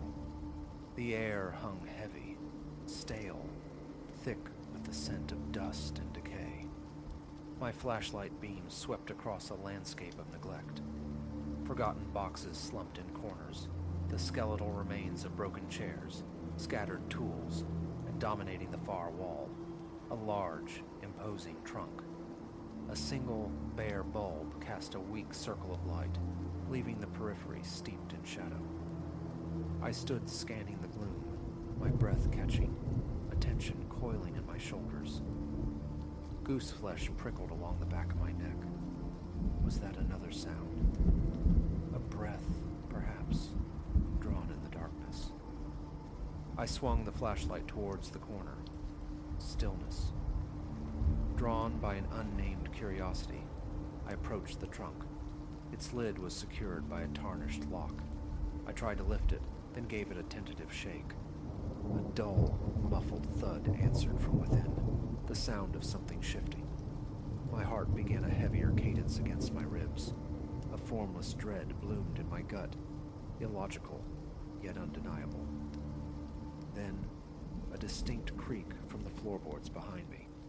I spun, flashlight beam cutting the dimness. Empty. Swallowing hard against a suddenly dry throat, I called out, "Hello?" My voice sounded unnervingly loud, fragile in the sepulchral quiet. No response. I retreated, half persuaded I was merely spooking myself. That night, the whispers shed their ambiguity. I was at the bathroom sink, brushing my teeth, when my name surfaced again, this time with chilling clarity. "Elias," it breathed. My pulse leaped. I spat toothpaste, twisted the faucet shut, plunging the room into expectant silence. Opening the bathroom door, I peered down the shadowed length of the hallway, straining to hear. It came again. "Elias." The syllables stretched, ethereal and unnerving. A glacial cold traced my spine. My hand began to tremble. I fled back to my bedroom, slammed the door, fumbled for the lamp switch. Bathed in its sudden glare, I sat on the edge of the bed, heart hammering, fighting for composure. I recited rational explanations, the house settling, drafts playing tricks, but the certainty of what I'd heard refused to yield. Morning brought resolve. A trip to a local electronics store yielded a basic security system. I positioned one camera in the hallway, its lens trained on the attic hatch. Another found its place within the attic itself, aimed towards the enigmatic trunk and the deepest corner shadows. I set them for continuous recording. A part of me felt ridiculous, succumbing to paranoia, yet the need for objective eyes, for irrefutable proof, or dismissal, was overwhelming. The day unfolded in deceptive tranquility. I cooked, watched television, consciously steering my thoughts away from the unsettling whispers. Later, ensconced before my computer, I began the tedious review of the camera feeds. Hours of footage scrolled by, revealing nothing untoward. The attic camera displayed a static tableau of dust motes dancing in the dim light. The hallway camera documented my own comings and goings, the flicking of lights, trips to the bathroom. No intruders, no spectral anomalies. Relief began to dawn, tentatively. But then my eyes fell upon the audio waveforms. The software registered distinct spikes in sound occurring at random intervals. I played back one such segment. At normal volume, only faint static reached my ears. Curious, I pushed the volume to its maximum, pressing headphones tight against my head. A strange, low murmur surfaced, too distorted to decipher actual words. Yet, listening intently, straining against the electronic noise, I could almost swear my own name. Elias, ghosted through the hiss. A jolt of visceral fear shot through me. The video showed an empty space, yet the microphone had captured something. I meticulously marked the time codes and saved the files. Sleep offered no refuge that night. I tossed and turned, anxiety swirling around the unseen presence in the attic. Around 2 a.m, a dream took hold. In it, I stood rooted within the attic's oppressive space. Before me, shrouded in the tenebrous gloom of the far corner, where the light failed to penetrate, stood a man clad in a severe black suit. He remained perfectly still, utterly silent. His face was a blur, an indistinct smudge my dreaming mind couldn't resolve. A profound sense of paralysis gripped me. My feet felt welded to the dusty floorboards. I couldn't look away. I awoke with a gasp, drenched in cold sweat. my heart pounding a frantic rhythm against my ribs, breath coming in ragged bursts. Glancing at my phone, 2:10 a.m.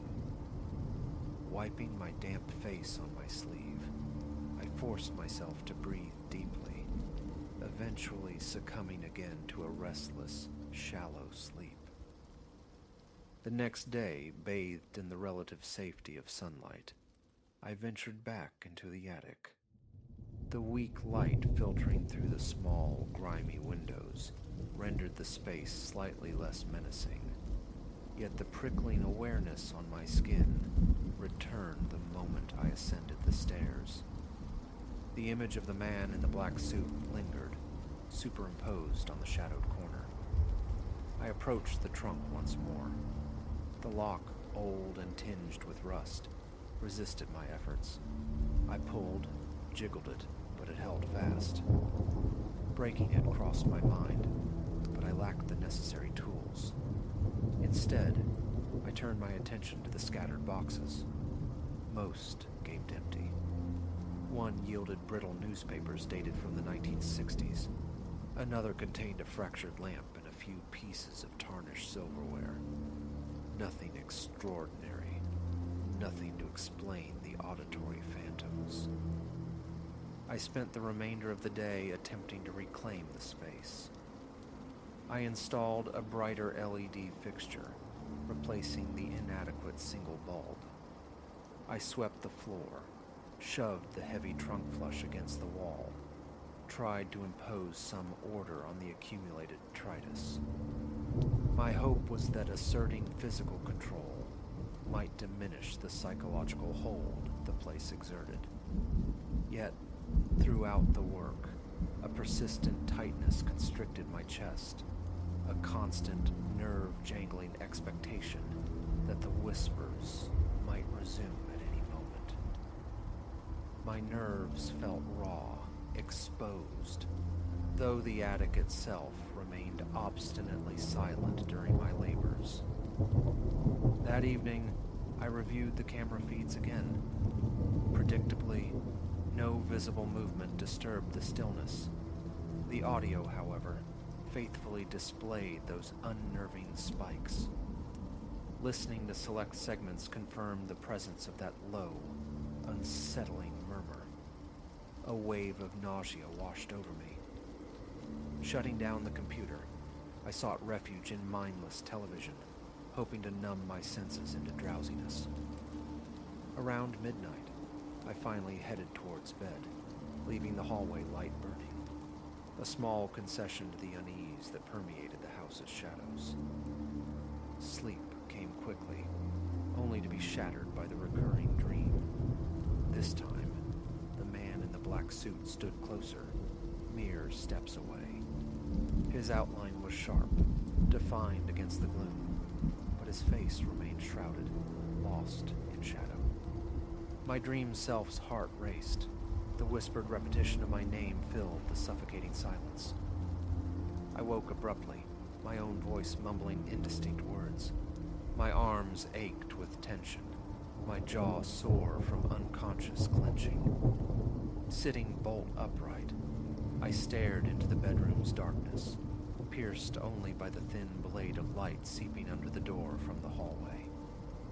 No whispers reached my ears now, yet the palpable sensation of being watched pressed in on me. Rising, I opened the door, surveyed the empty corridor. Empty.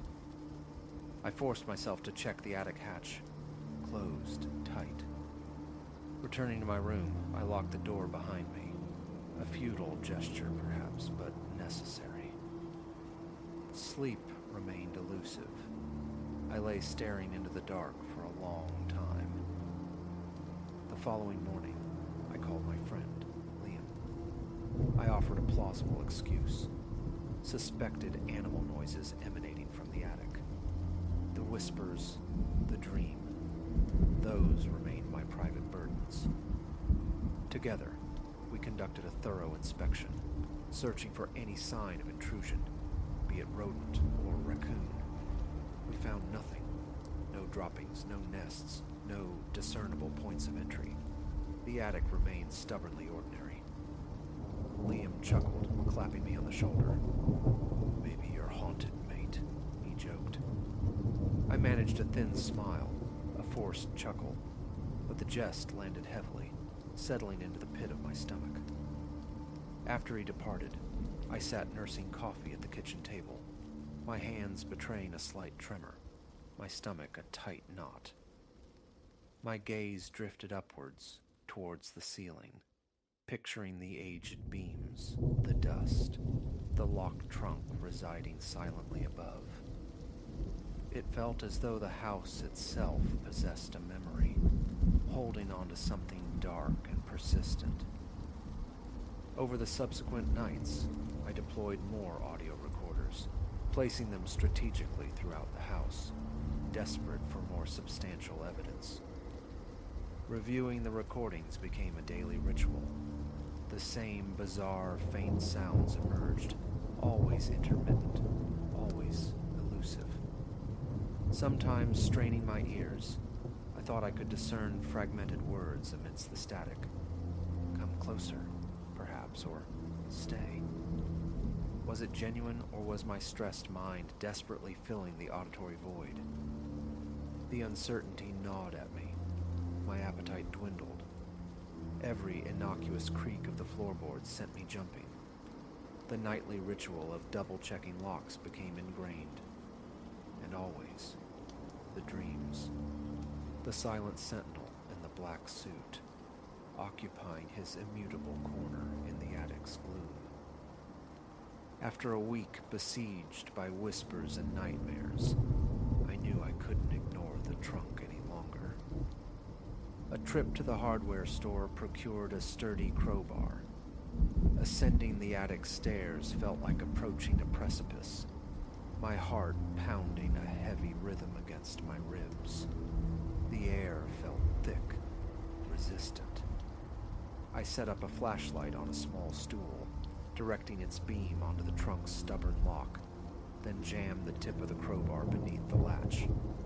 It required considerable effort, straining against the aged metal, but finally, with a sharp crack, the lock yielded. The lid groaned open on protesting hinges. Inside lay a jumble of relics, old clothes, exuding a faint, musty odor, a pair of worn leather shoes, scuffed at the toes, a bundle of letters tied with a brittle, fraying cord, and nestled amongst them, a small photograph in a simple wooden frame. The photo was black and white, depicting a man formally dressed in a black suit. His face was indistinct, partially shadowed, yet the stiff posture, the overall shape, it was undeniably the figure from my dreams. My throat tightened.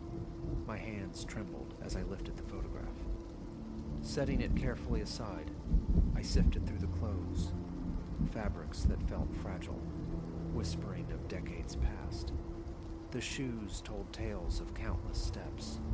The letters, penned in elegant but faded cursive, proved difficult to decipher. The ink had bled, rendering many words unreadable, though mentions of the house itself seemed discernible.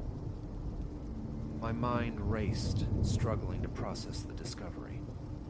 All focus narrowed onto the man in the photograph, his formal, almost severe bearing, the absence of a smile.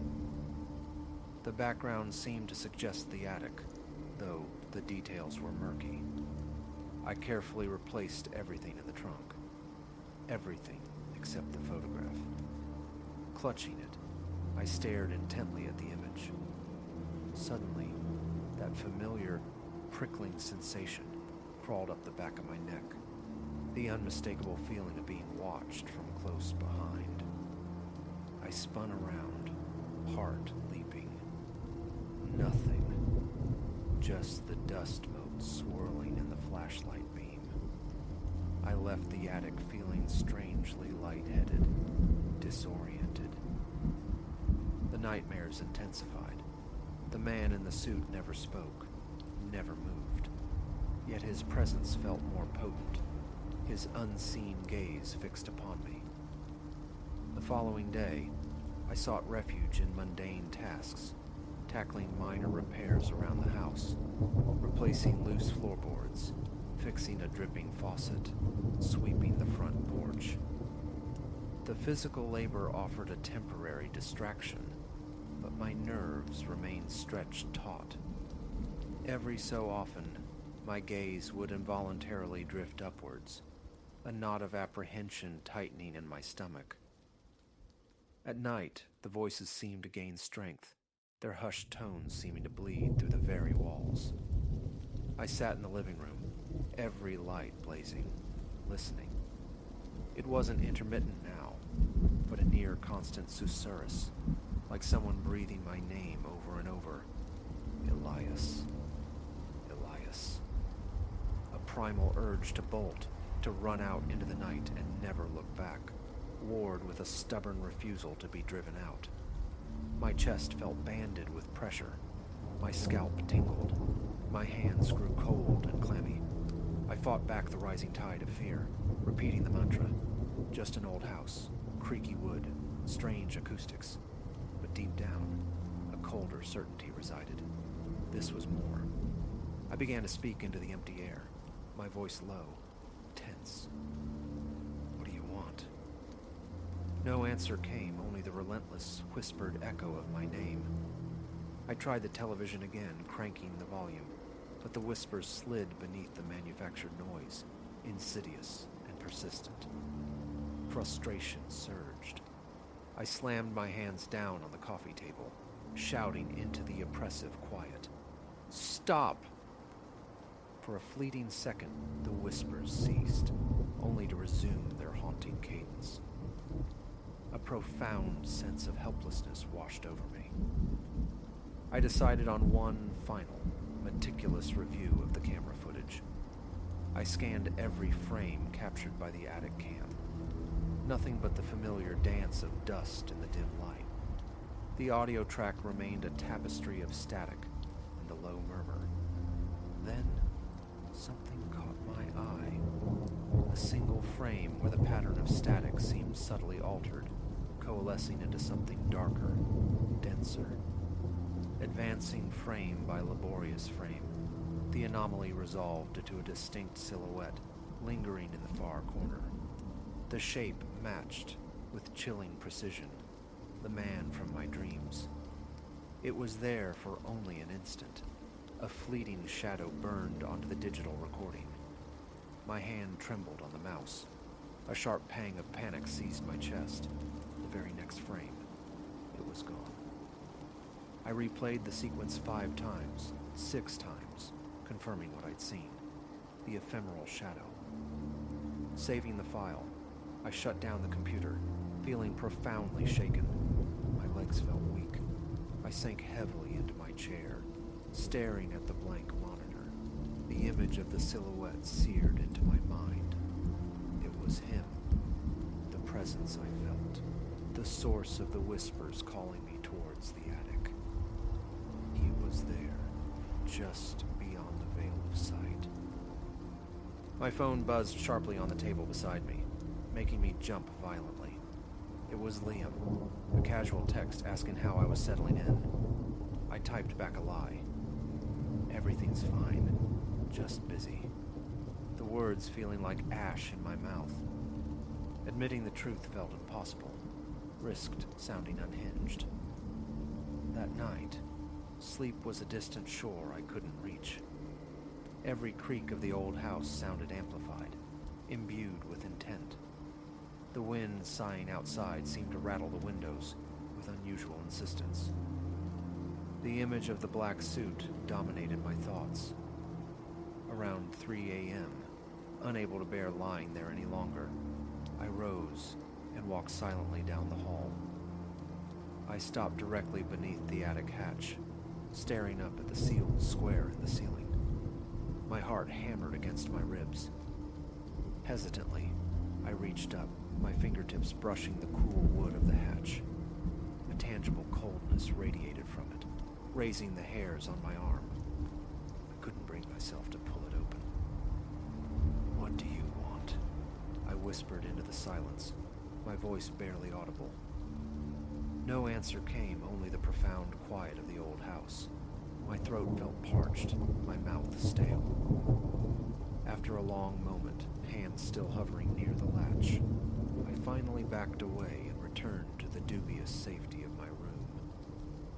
I remain in this house. The thought of leaving surfaces daily, a tempting escape route, but the reality of ownership, the investment made, anchors me here. I cannot simply abandon it now. My focus has shifted. I must understand what is happening within these walls. The cameras continue their silent vigil. The audio recordings are scrutinized daily. Sometimes, I fancy I hear new inflections in those whispers, fleeting words tinged with anger, or perhaps profound sadness. The man in the black suit is a steadfast resident of my dreams, forever occupying that shadowed corner, half obscured, silently calling my name. A knot of anxiety tightens in my stomach each time I step into the attic. The tension in my shoulders has become a permanent resident. I don't know why this presence is fixed upon me, why it remains so stubbornly hidden. But a grim determination has taken root. This house holds secrets. Secrets interwoven with the contents of that trunk, the face in the photograph, and the whispers that chase me through the halls. I live with this disquiet day and night, feel it in the frantic gallop of my pulse, when a floorboard groans, in the rigid set of my muscles, the quickening of my breath whenever I ascend those creaking attic stairs. Something is undeniably here, something that demands acknowledgement, and now departure feels impossible. I have to face it. This is my house, my history now intertwined with its own. I must find a way to comprehend the nature of whatever lurks, waiting in the darkness above.